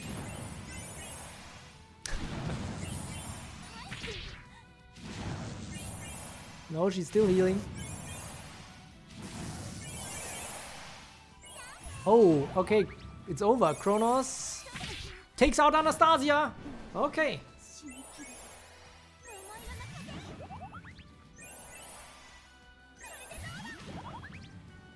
I know Anna heals over time, but at some point she loses the endure, so that's what we just saw. And the Peach Burst is coming in, not quite enough to take out Kronos here, but Don Quixote is awfully low on HP and also sleeping. None of that is true anymore, because now the overflowing burn comes in. Well, actually, oh, Lance Cannon, alright. With that HP flip, she's back up again. Oh my god, Tobias is absorbing a lot of stun here. Basically ensuring that the undo existence isn't triggered for Kronos. Over 1000 time units on this Tobias now.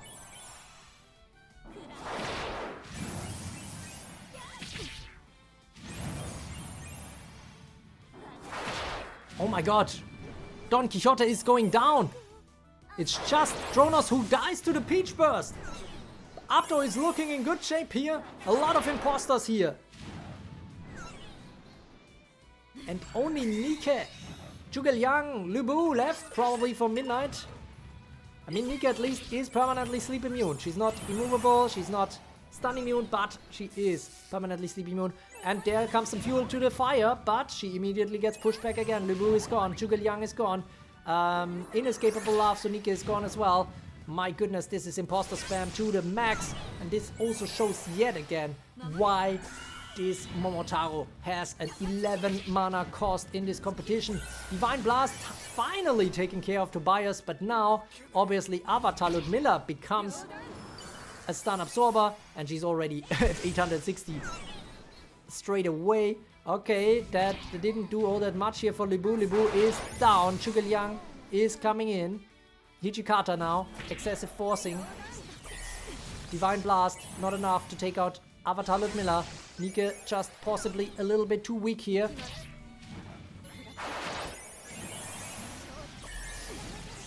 Momotaro should be banned here. Well, I mean, you know, less people took her. I mean, 11 mana cost, so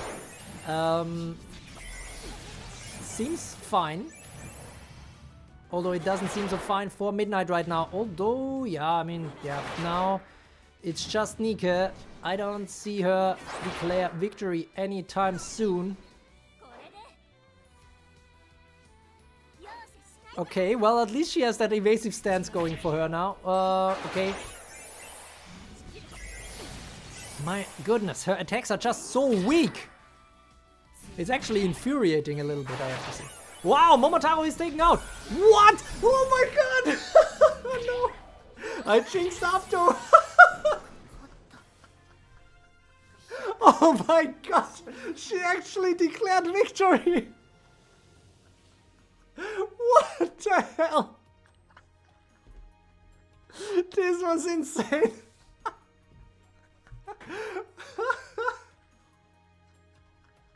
Nika just took out the entire team of Abdo. What? Oh my god. Wow. Midnight taking this one. She had the trump card with Nika. I'm not sure if I was the only one, but I don't think I can't be the only one who stopped believing in in Midnight's team here. Nika ban. Ignores double hit stuns, damages, gets turn 3 hits, and then declares victory after she gets the kills. I mean, her damage output is just so low, but somehow it was enough. Oh my god. Alright. So, EXO apparently is the one who got the bet correct here.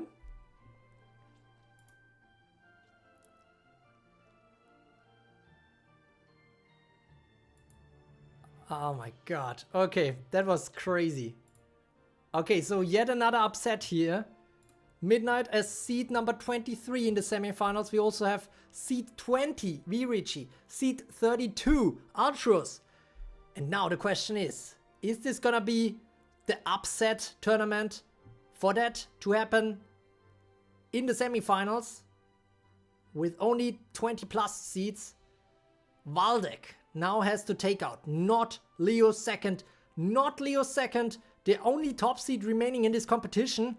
And he has won a tournament before. He has won the first historic PvP tournament.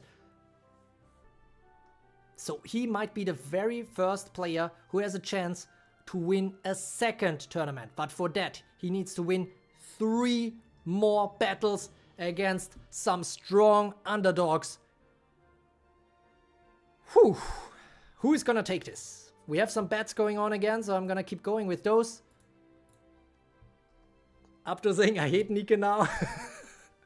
Well, to be fair, Abdo, I mean, the Natsuma versus Abdo fight you had before was also very close. And even against Rexi, I think it was tight. So at some point, it was about to go into the different direction. Wayne saying, I hate Pinocchio. I shouldn't have skipped Nika, EXO. Well, to be fair, this is, you know, very specific to this competition. I wouldn't go out to pull Nika here. Let's see. Game capture is on. We are in the final quarterfinal. We have 30 viewers. Glad to have you all here. We had some epic fights. Actually, 2 times now that the Abdo fights were epic. But now, unfortunately, Abdo is gone from the tournament. And it is between China and Poland now who books the last ticket to the semi-finals. Can the winner face an ultimate blood you make with no limits? that would be very unfair. They cannot win against no limits. I mean, that's why why we have the 28 mana limit. All right, good stuff, good stuff. We are going to go next to not Leo second versus Valdec, and we are kicking it off, guys. Let's see, can the underdogs make it happen for a final time?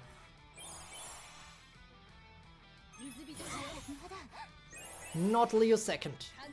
Already putting to sleep some of the team here from Valdec, who has Momotaro, who has Ryoma. Oh, also Sorrow. Yeah, okay, Ryoma already gets pushed back. Heartful pushes here. Not against Parry though, interestingly. Parry stays there, and Anya stays there. We can never forget that Anya, he's one of the few, well, basically the only one, not Leo second, who chose to spend 10 mana on Anya.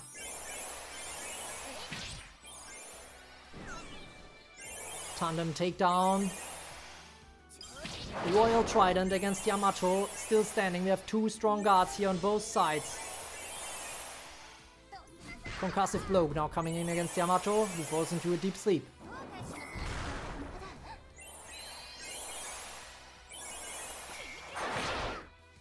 Oh, good reminder, Abdo, that she doesn't push back sleeping enemies.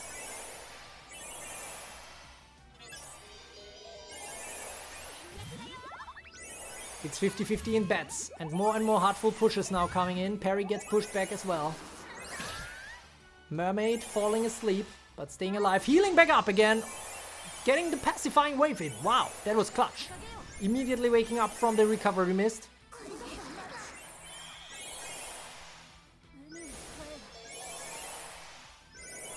Ryoma now with the dancing leaves. Getting everyone awake again, but there's still Anya standing. When does Ryoma unlock? On guard. Not on guard. I mean, when does Ryoma unlock the Autumn's End? And will she use it against Anya or Mermaid? Valdec better hopes that it will be used on Anya. But first, Ryoma gets disabled. Ooh, Mermaid goes down, so now this is a perfect opportunity for Ryoma to use the Autumn's End, because there's literally nobody else that it can be used on, because there's so many heartful pushes now. This might be the end for Anya. Oh my god, Ryoma is there in the reinforcements, dancing leaves. Is it the Autumn's End now? Autumn's End, guys! Oh my god, this might be the end for not Leo second here. But Ryoma gets the turn, falls asleep.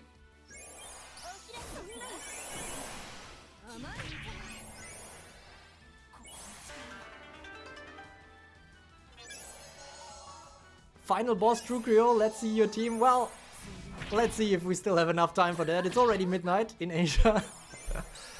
But I don't think I will be a winner here. Oh my goodness, Stealth Punisher, there's so many imposters. Is there even anybody real left on not Leo second's team, or is it just 10 imposters?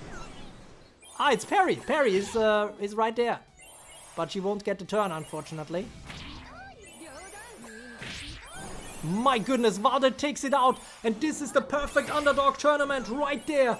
Not Leo second has to bow out of the competition, and it is Valdec for Poland who moves on to the semi-finals. My goodness. Oh my god, I'm support as always. Yeah, sure, for Australia. This is I will never hit a good time zone for Australia, I'm afraid. Okay, but speaking of Midnight, Valdec will face Midnight in the semi-finals.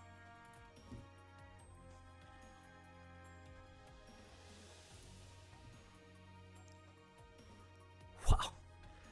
My goodness, guys. We have a seed 32 versus 20 and a seed 23 versus 27 in the semi-finals. All the top seeds, basically the better half in terms of the tournament rankings, has been eliminated from this tournament. This is absolutely insane. And yeah, I think Valdec, you're not alone. I think all of these competitors, Altros, Vichi, Midnight and Valdec, they have never been to a semi-final before. Otherwise, they would be higher seeded. So that is pretty good stuff. Valdec goated indeed, taking out Not Leo second, a previous tournament winner. Of course, Not Leo second can still be happy with quite a lot of true tournament points, making quite a plus compared to many other top-ranked players, as he still at least made it to the quarterfinals. But yeah, up to saying, Midnight, if you don't win the tournament, I will not forgive you for eliminating me. Well, quite a tall order, but Midnight only needs to take 2 more wins to make it happen. Let me see.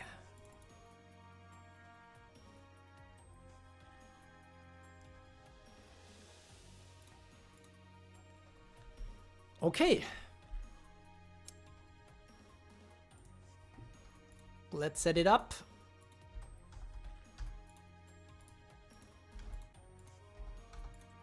It's 2 games in the semifinals, obviously. It is Altros versus Vichi, Thailand versus Germany, Thailand versus Deutschland.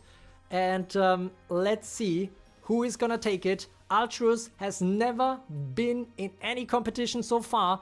Can he make the ultimate victory happen in his very first tournament? And then we also have Vichi, who also is a pretty recent joiner to these tournament series.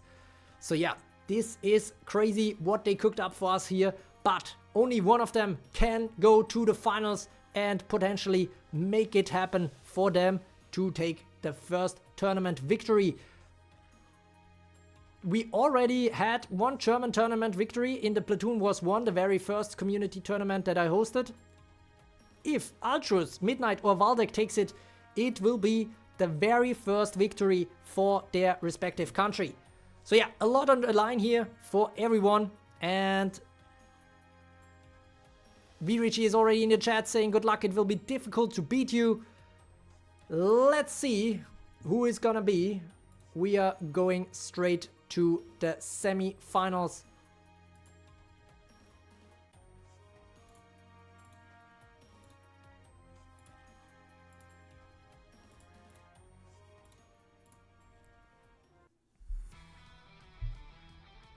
Alright. Poison really need a win in this meta, and Vichi is definitely having a poison build here. But Anastasia gets the turn, will have a Royal Blizzard right away. Cold Decree coming in. Royal Trident. Frostburn on Darky Biki. Revenant King Arthur is asleep, as is Pinocchio.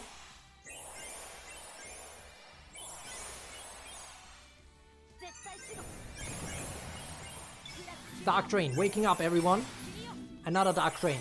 But we have seen this movie before. The spirit doesn't drain fast enough here for Dark Lord Miller to do anything else. Regal Cataclysm coming in, the first of many, potentially. Let's see. Cold Decree. Darky Biki still staying alive, though. Cold Steel. Yamato now with the suppressing fire.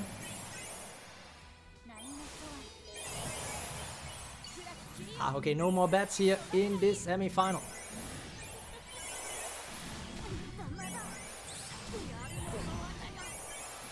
Memory Collapse, okay. But now the Frostburn. Cold Degree not reaching any opponents. The stealth is in place. Arthur gets the turn, but is Frostburned. Arthur needs to keep getting turns to actually level up her attack. Royal Trident. Dark Lord Miller is down. Looking good for Altros. And Modern Almina is there as well. Frostburn now on Pinocchio, who is definitely vulnerable to that. Darky Biki is going down as well, but now it's Goemon time. Goemon time not doing much against this tanky guard Yamato. And now the Royal Blizzard again. My goodness. Cold Decree coming in. Revenant King Arthur triggering the Hold Ground Blast. This is not good. Still asleep. And this is the end. Ocean Sweep. Mermaid carrying Altros here. It's a pity that Linnock isn't here to see this. Limiter release now for Modern Elmina. It is looking better and better for Altros here. Just Excalibur and Goemon still left standing, but The left-hand side units are just so much stronger, so I'm really afraid for Vichi here. Yeah, the code delete will just level up and level up. She will get turns again and again and again, and already have the super high charges. Who will she take out? It's gonna be Goemon. Excalibur will be the last to fall, and this is going to be now Altros for Thailand in his very first true competition. Is making it to the finals. This is insane. Thailand is celebrating, and GG in the chat from Vichi, who made it also to his very first semi-finals. So well played, and this is it. Altros moves to the to the finals after taking out player 3 for 5, our top seed, Sombrix, Cody, and now another German in Vichi. He is now waiting in the finals as the seed 32 of 32 players, and now he will face against one of the winners of the next battle, Midnight and Valdec. Let's see who is going to be. I'm not sure if Altros is still there. He was there in the beginning, but maybe he went to sleep. He will wake up to some big surprise then, if that is the case. Given that it's already late in Thailand, I fully understand though. Midnight and Valdec are gonna face off. Exo saying both my members clashing. This is historical, and that in a semi-finals. That should be very interesting. Let's see what they have in store for us. We are kicking it off. This is the second semi-final, the second to last battle in this competition. Midnight versus Valdec. Hard full push now.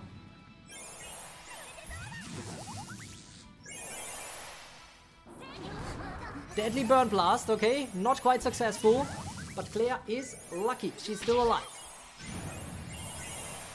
She is also immovable. The Deadly Burn Blast taking out Sorrow. It's a good start for Midnight. Hijikata already entering the field before a guard is even down, and her power is severely limited as long as Yamato is still alive. This was probably not in the game plan of Valdec, because that's why she didn't even get the turn, by the way. And now the time stop for Kronos. Can another Burn Stun team win in the Carrot Cup? Or not in the Carrot Cup, but win the Carrot Cup, like it did in July with CCYY. Now it's Midnight who runs, obviously, a further upgraded version. The big question. Still a lot of charges here on Hijikata, but she dies because the time stop ends just as she hits 1 HP. So Kronos gets the first kill. Valdec now only 3 left standing. Hijikata wasn't much help anyways, as long as Yamato is going down, so there is that silver lining. Ryoma unfortunately burning, which means she will be heavily stunned, as, well, Momotaro is still there. But yeah, that should be difficult. Oh my god, Nika actually takes out. How did she do that? With the elemental disadvantage, she still managed to take out. Huh. Interesting. But yeah, now Nika got pushed back, so the declare victory will not happen yet. She will need another kill for that to unlock. At first, Don Quixote goes down. We have a deep sleeping imposter entering, and now it's the imposter time. It's Kronos versus Yamato and Momotaro. Momotaro, though, gets heavily stunned.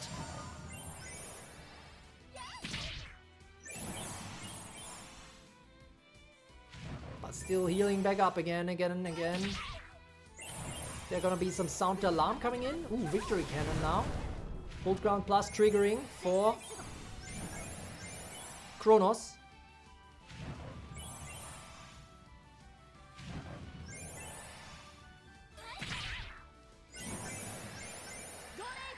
Sound alarm coming in for Valdec. It's not over. Although now Momotaro has no longer any hold ground. The next time Kronos attacks her, it's over. But her stun has worn off, so Kronos has to act fast. Ooh, actually she has the armor now from Yamato. And she gets due to the imposters dying. What is Kronos doing? Kronos is throwing the game for Midnight potentially. Momotaro gets the turn, but fails to take out Kronos, but just barely. Gets another turn as well. Inescapable Love now. Hold ground plus trigger it again for Kronos. But he will do some Sand of Time against Yamato. What is he doing? Oh my god, she's down. No, okay, she's still alive somehow, but no hold ground plus. So that next attack will be it. Kronos is gone. Valdec is still in this competition just with these two units alone. Zhuge goes down. A victory cannon against Nike, who gets the turn, who does a stun barrage. Can Nike save Midnight's team here again? That is the question. My goodness, Kronos really threw this one. She could have taken out Momotaro and didn't. Storm of Blades. Probably too weak to take out either of them. This is a problem now. Nike gets pushed back before she dies to burn, so that is a little chance remaining. Force Sleep Bomb against Lubu. Not ideal. Momotaro now with the Inescapable Love. Lubu gets pushed back. Now Nike will enter the field again, healing back up again. This is a super tight finale. Midnight versus Valdec. Well, it is a semi-final, but it already feels like an epic showdown. Inescapable Love. Lubu gets pushed back again, but I feel like it doesn't do much, whatever she's doing usually. Ooh, now Inescapable Love to Nike. Nike will get... Oh. Doesn't get pushed back. Oh, the Inescapable Love has used all the pushbacks it has, so Nike stays on the field. Divine Blast, but it's not enough. Yamato is so tanky.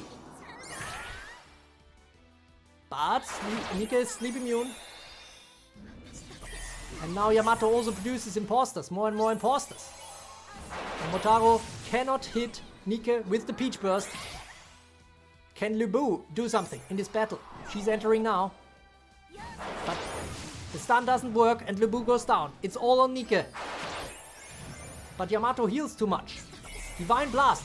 Oh my god! No, Momotaro needs to act fast. I don't think she can do it. Valdec might come back in this one. Inescapable Love. But, oh yeah, she dies. Oh my god. The declare victory at 1 HP from Nike. Nike. Oh my goodness. What the fuck was that? My goodness. Holy moly. Jesus Christ, look at that timeline in the left corner though. And also Nike was burning. I thought she was about to die to the burn. Somehow she got purified again? How? How did she get purified? She should have died to the burn.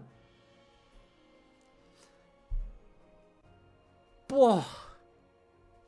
My goodness, Valdec takes it. Midnight, she is out, but she delivered an insane battle here. But it looked so good for her. Wait, sorry. Valdec is out. Valdec is out. Midnight moves on. Sorry, I'm already going crazy here. Midnight takes this. She is moving on to the finals. My god. That's so insane. And Bernstein goes on to the finals. GG to Valdec. This looked like the ultimate turnaround coming up after Kronos threw away the game, but Nike to the rescue. Nike is really a strong Momotaro counter, I have to say. Momotaro just can't hit her, can't sleep her. Well, can't hit her with the Peach Burst, which would take her out. And yeah. So guys, we still have 21 viewers here for the epic finale. Well played to Valdec in an absolutely insane battle. Valdec also can be proud. He took out Ice Dragon Exo and Notley II. All three of them extremely strong players, top 11 seeds. And there we go. We have Valdec out and Midnight in. We are now 28 minutes after midnight for many Asian countries. And it is a battle between Thailand and Serbia. a final that has never been seen before between these countries. And also, none of these countries have won a tournament before. One of these two can pull it off now. Altros had an insane role here that started with taking out the #1 seed player 345. At this point, player 345 is probably thinking, why did I have to face up against this player first? And then we have Midnight, who took out many, who also had many upsets, took out Debaxi from Canada, Tree from China, Abdo from Syria, and now Valdec from Poland. The last two battles with some insane Nike clutches. Who is gonna take this one ultimately? We will have to find out.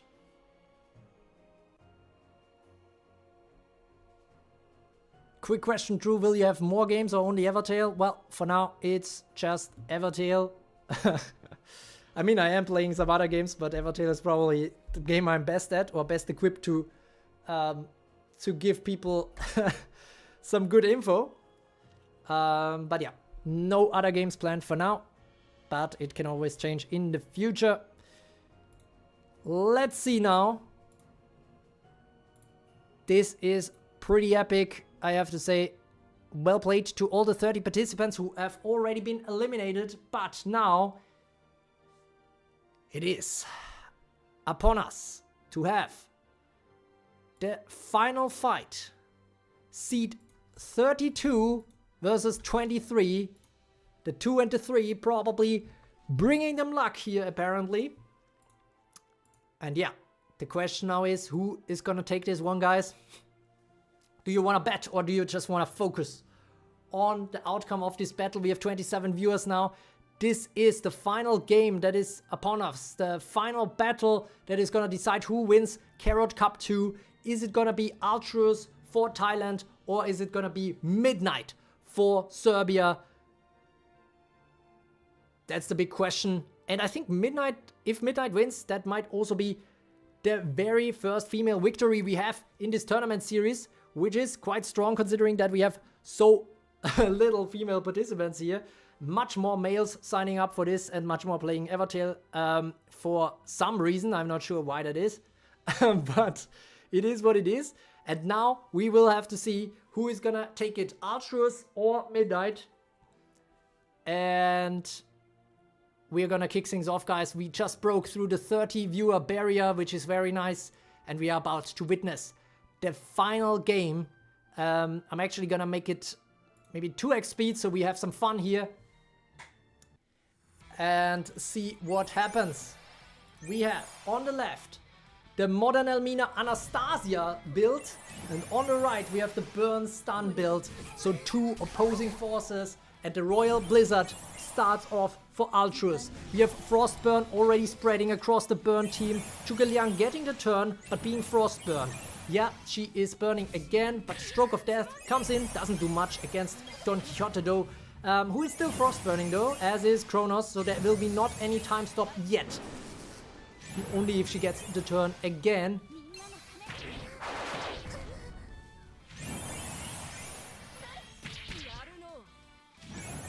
Time Spears now coming in. Pacifying Wave. That sleeps both of these burn units. The Deadly Burn Plus not very effective against these two water units. Nobunaga is just a not very hated unit, it seems. She stays alive in many of these battles. Kronos now with the time stop now. Can she take out Mermaid? Maybe. Depends on who she will focus. She could also take out Nobunaga potentially. But yeah, she will take out Mermaid, I suppose.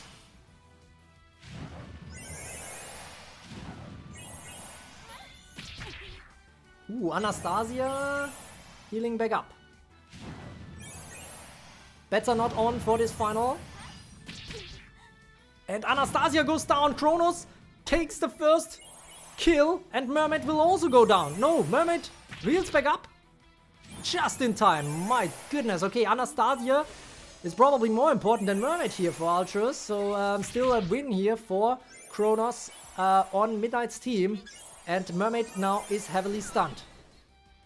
But now the Elminas enter the battle. We still have Don Quixote standing though, but the Victory Cannon? Oh my goodness, the Victory Cannon takes out Don Quixote! The elemental advantage and the high damage scaling is enough for Yamato to take out Don Quixote at full health. And now everybody is asleep. That means Midnight will probably have to rely on Nika again? Maybe, who knows? But now the Stroke of Death comes in, not quite enough to take out Kronos though, who still has the Hold Ground Plus, but Modern Elmina now with the limiter release will get the turn to Mermaid and Nobunaga, and herself of course, which is par for course.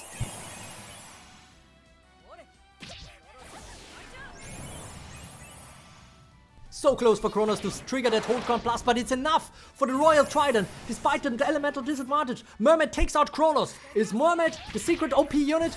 Nike gets the turn, is nearly down, but takes out Mermaid instead. Okay, Nike is on the move again, now with the stun barrage, but against Modern Elmina, I don't know. I don't think that's enough. Modern Elmina, Nike is taken out. It's just Claire, Zhuge and Lubu now, and the rest is noise. The rest is Modern Elminas. This is a bit of a problem here for Midnight.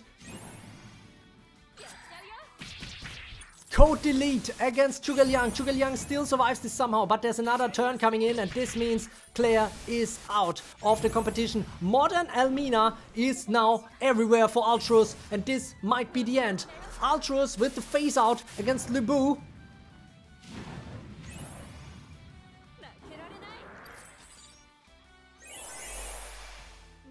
Zhuge Liang and Lubu, the only ones remaining, but it's all Elminas. It's all Elminas. Altros from Thailand is about to win the tournament of his very first participation. Zhuge Liang goes down. Fuel to the fire does nothing. All these Modern Elminas are stun immune. All of them give turns everywhere. Even Nobunaga is stun immune. And the Demon Hellfire is not quite enough yet. But this next one will definitely be. It's code delete. It is the deletion of Midnight's hopes and dreams. Altros is taking this one as a seed.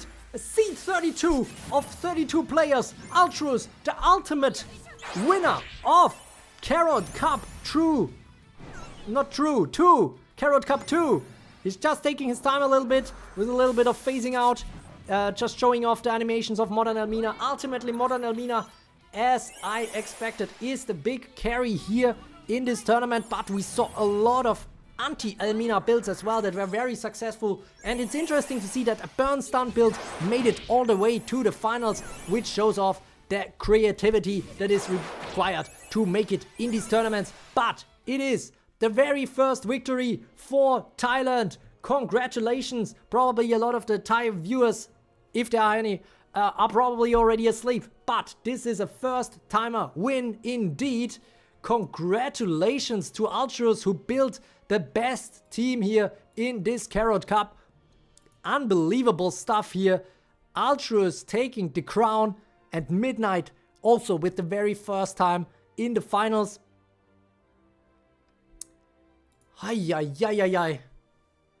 That was quite the epic finale. Midnight giving us some crazy battles here, both in the quarter and semi-finals. But in this one, the Elmina spam was just a little too much. Burn Sleep is OP now. Well, it looks like it.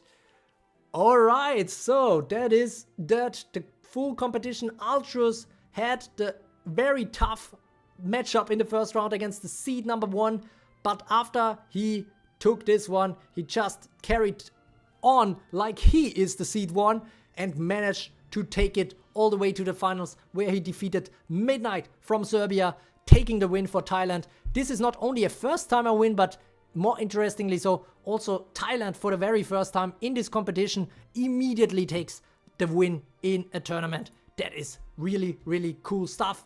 I have to say, congrats to Altros. Hope he enjoys this when he wakes up in the morning and checks how it went for him.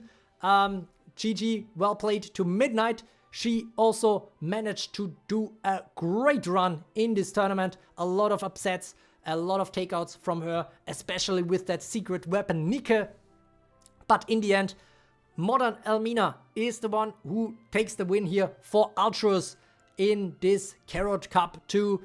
Modern Almina with the 10 mana cost, as you can see here in the upper right corner. And yeah, that is that. And now the only question is, do you guys want to see my team? I think my team will lose against Altros, obviously. Given its track record, that's not super surprising.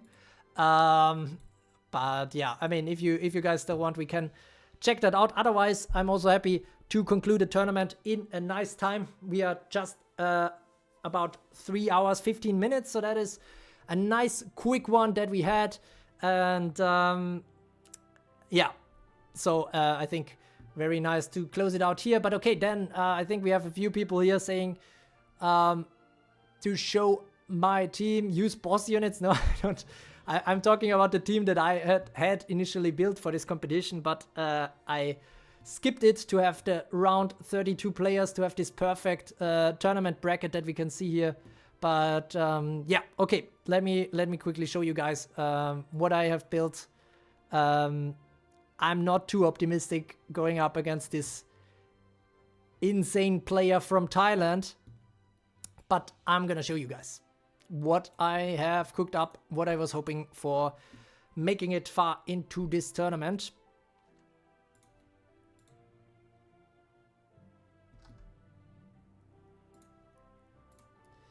All right, guys, let's check it out.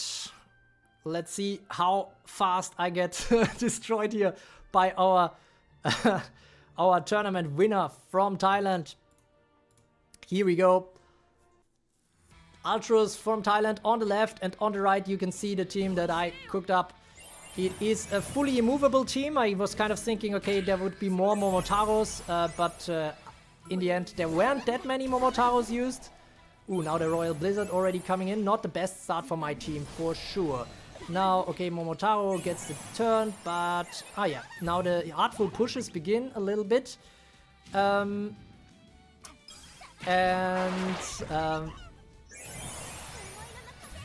more heartful pushes. Nah, no betting on this one, I think. But yeah, everybody is asleep or frostburning or both on my team. I also have Percival here. You know, I was just looking for immovable units, honestly.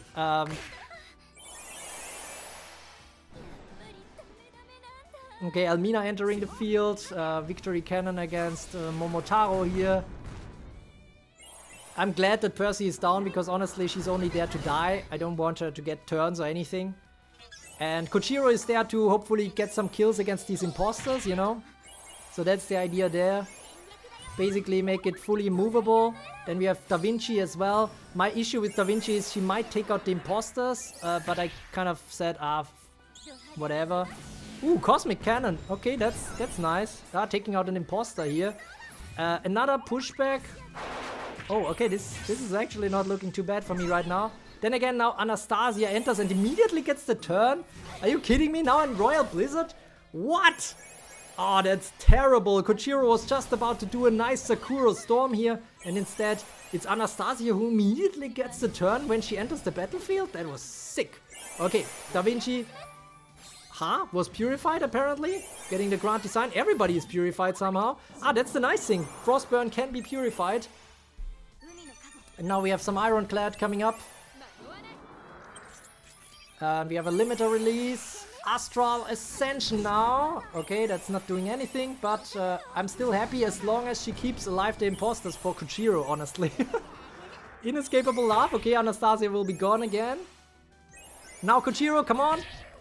Come on, Kochiro. Yes, that's what I like to see. 3 kills for Kochiro, so now she is already the strongest Sakura Storm unlocked. Of course, it might still not be enough, but that was the idea behind running her there. We have some Peach Burst coming in. Okay, Nobunaga still staying alive. Modern Almina still there in reinforcements for Altros, so there is some issue there. And again, the Frostburn. Oh my god, the Royal Blizzard is so annoying. Seriously, so annoying. Okay. Yeah, Kochiro is gone. So that Sakura Storm against the imposters was all she could do. That's a bit unfortunate. Okay, suppressing fire now. Tru winning this LMAO? No. Let's... you should wait. Anastasia is about to demolish me. And yeah, Elmina goes down. Luckily I still have one more, but first this Momotaro goes down as well. Now it's just imposters here from my side. Victory cannon. Now the question is will Elmina get a turn? I think so. But the question is, can she also get a kill against somebody like Yamato? And that's probably not the case. Okay, they all fall asleep. I mean, I still have some more reinforcements. Excalibur and Hichikata. Oh my god, Demon Hellfire Nobunaga OP!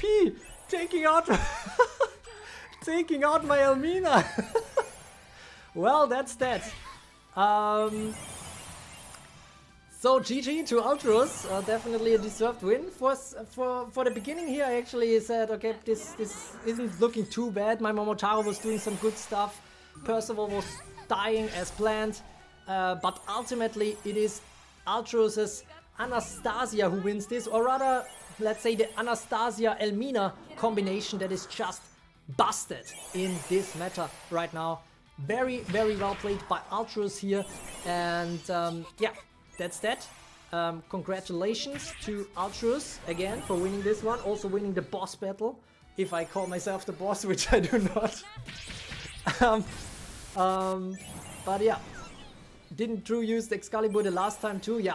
Excalibur I think is a very nice one. Although I think now with the Elminas not as clear of a pick anymore.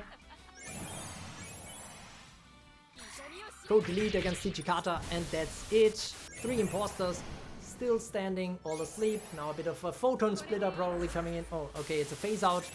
Hichi carry trust, that comment came a bit late.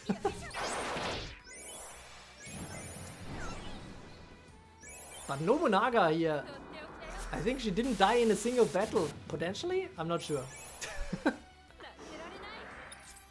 Limiter release. Anastasia gets the last laugh. Gets the kill. Blizzard Slash against the imposter. Well played to Altros, who I wouldn't have beat either, apparently, as you can see in this battle. But yeah, now you saw which team I had prepared for this competition.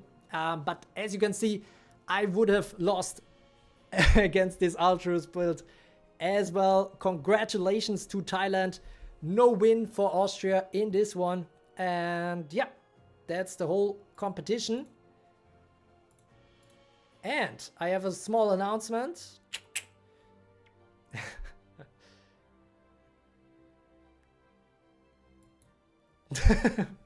Wow, weird glitch. The screen shows defeated even though the imposter one-shot everyone. Man, imagine a character that actually makes imposters powerful. That would be quite a counter to some of these imposter units. Alright. Yes, small announcement. What will be the next tournament? I hope actually to have a next tournament soon. I mean, the recent months have been a bit tough in terms of the work, but now finally I am starting to see the light again. Literally, because I was always working from dark till dark. So yeah. Yeah, in terms of which tournament is coming up next, it will be the historic PvP tournament again. I'm very hyped to see it. And I have some good news for those who are watching and are wondering, oh no, I don't know anything about historic units. There will be the chance to compete in a Shadow League again. We already had this once in the background where you can send out some tryout teams, yeah, basically, to the Shadow League to compete against a lot of other teams and just test how they would fare, and that way you can also already get a feeling if you are on the right track towards the historic PvP tournament. There will be some more new units unlocked this time, obviously, but yeah, it is very interesting to see these 2019 units battle, actually, despite I know that there is not that much viewer interest, or the views are generally lower on the historic PvP tournaments, but honestly, for me personally, but that is probably coming from someone who's played this since 2019. I think this historic PvP tournament is the one I'm most hyped about. And so yeah, I'm looking forward to that, and you can definitely expect me to compete in that one, because I don't want to miss that one for anything. And yeah, so that is that. You know now, the Shadow League is coming soon. I'm gonna do the announcement very soon, have you submit your teams so you can try out some stuff. I also did some great tests to make sub SSR units more valid in these setups, in the historic PvP setup. So you can expect SR units now to have higher stats than SSR, and R units to have higher stats than SR, and N units to have higher stats than R units. So that should be very interesting, should make for a lot of interesting team builds. I don't think this time there will be any winners who will only put SSRs on the field, so that will make the whole competition much more interesting, I think. And also, I'm still thinking about that, but likely, similar to the Shadow League, the historic PvP this time will have it so that everybody can send in 2 teams to compete, so 2 chances to make it all the way, but ultimately only the team that gets the furthest counts for the True World Rankings. Speaking of which, the new True World Rankings will be released soon, but I think Reles, for now, can still defend his #1 spot. Let's see how it goes, though, in the 7th tournament, the historic PvP. That is hopefully coming up soon. I think I'm gonna try to do that in the early December or something like that. Yeah, that will probably be the goal, to do it before the Christmas break. But for now, many thanks to everyone who has been watching today. We have a lot of strong activity in the chat. I hope you had some fun with the betting as well. We had some epic finds, I think. Especially here in the lower half of the bracket. Altros demolished everyone, it seemed. But on the lower half, we had some clutch fights here with Midnight versus Abdo, Midnight versus Valdec, Abdo versus Natsuma. All of these super, super close fights, interesting fights. And yeah, congratulations. Shout out again to the Tru Supporters, to the channel members of my channel. I couldn't do this without you. So Alean and Dissociation, much appreciate your ongoing support of the channel. And yeah, shout out also to the top fans of today's stream. Today's stream. Let me quickly check. We have at the number 10, we have Altros, who unfortunately I think had to go to sleep. We had Peter at number 9. We have Nilabra at number 8. Then it's The Gathering, ICP, Riku Yuno, Sakurai King, Exo, Psya Dragon, Abdo, and I'm So Bored Always. I'm So Bored Always is the top fan of this live stream. So thanks for your activity. Thanks all for watching. And behold the full N team. Let's see. I think there will be some requirement of doing at least one SSR. But yeah. Let's see, every frog and Nagi. So basically Midnight and Abdo had the best fights and we even met. I'm honored. I hope I'm top 10 in the new ranking now. Let's see. The new ranking will be coming soon, of course, on the community tab of the server. And yeah, stay tuned for the announcement of the Shadow League. The link to the Discord channel is in the description of the video. So there you can just see everything that's going on and join the next tournament. We have the very first winner from Thailand today. So yet again, congratulations to Altros for the win. And oh, special thanks here for I'm So Bored Always with the donation. Top heck yeah. I'm So Bored Always, of course, with the great support from Australia with some Australian dollars, 6.9 Australian dollars. Thank you a lot for your support straight from Australia, and probably you're the one who's watching in the deepest of the night. So special thanks for staying awake through all of that. With that, I think it's a perfect place to end this stream with the great support here from Australia straight to Austria. Well, to the Austrian. I'm not in Austria right now. 3:55 a.m. Oh my god.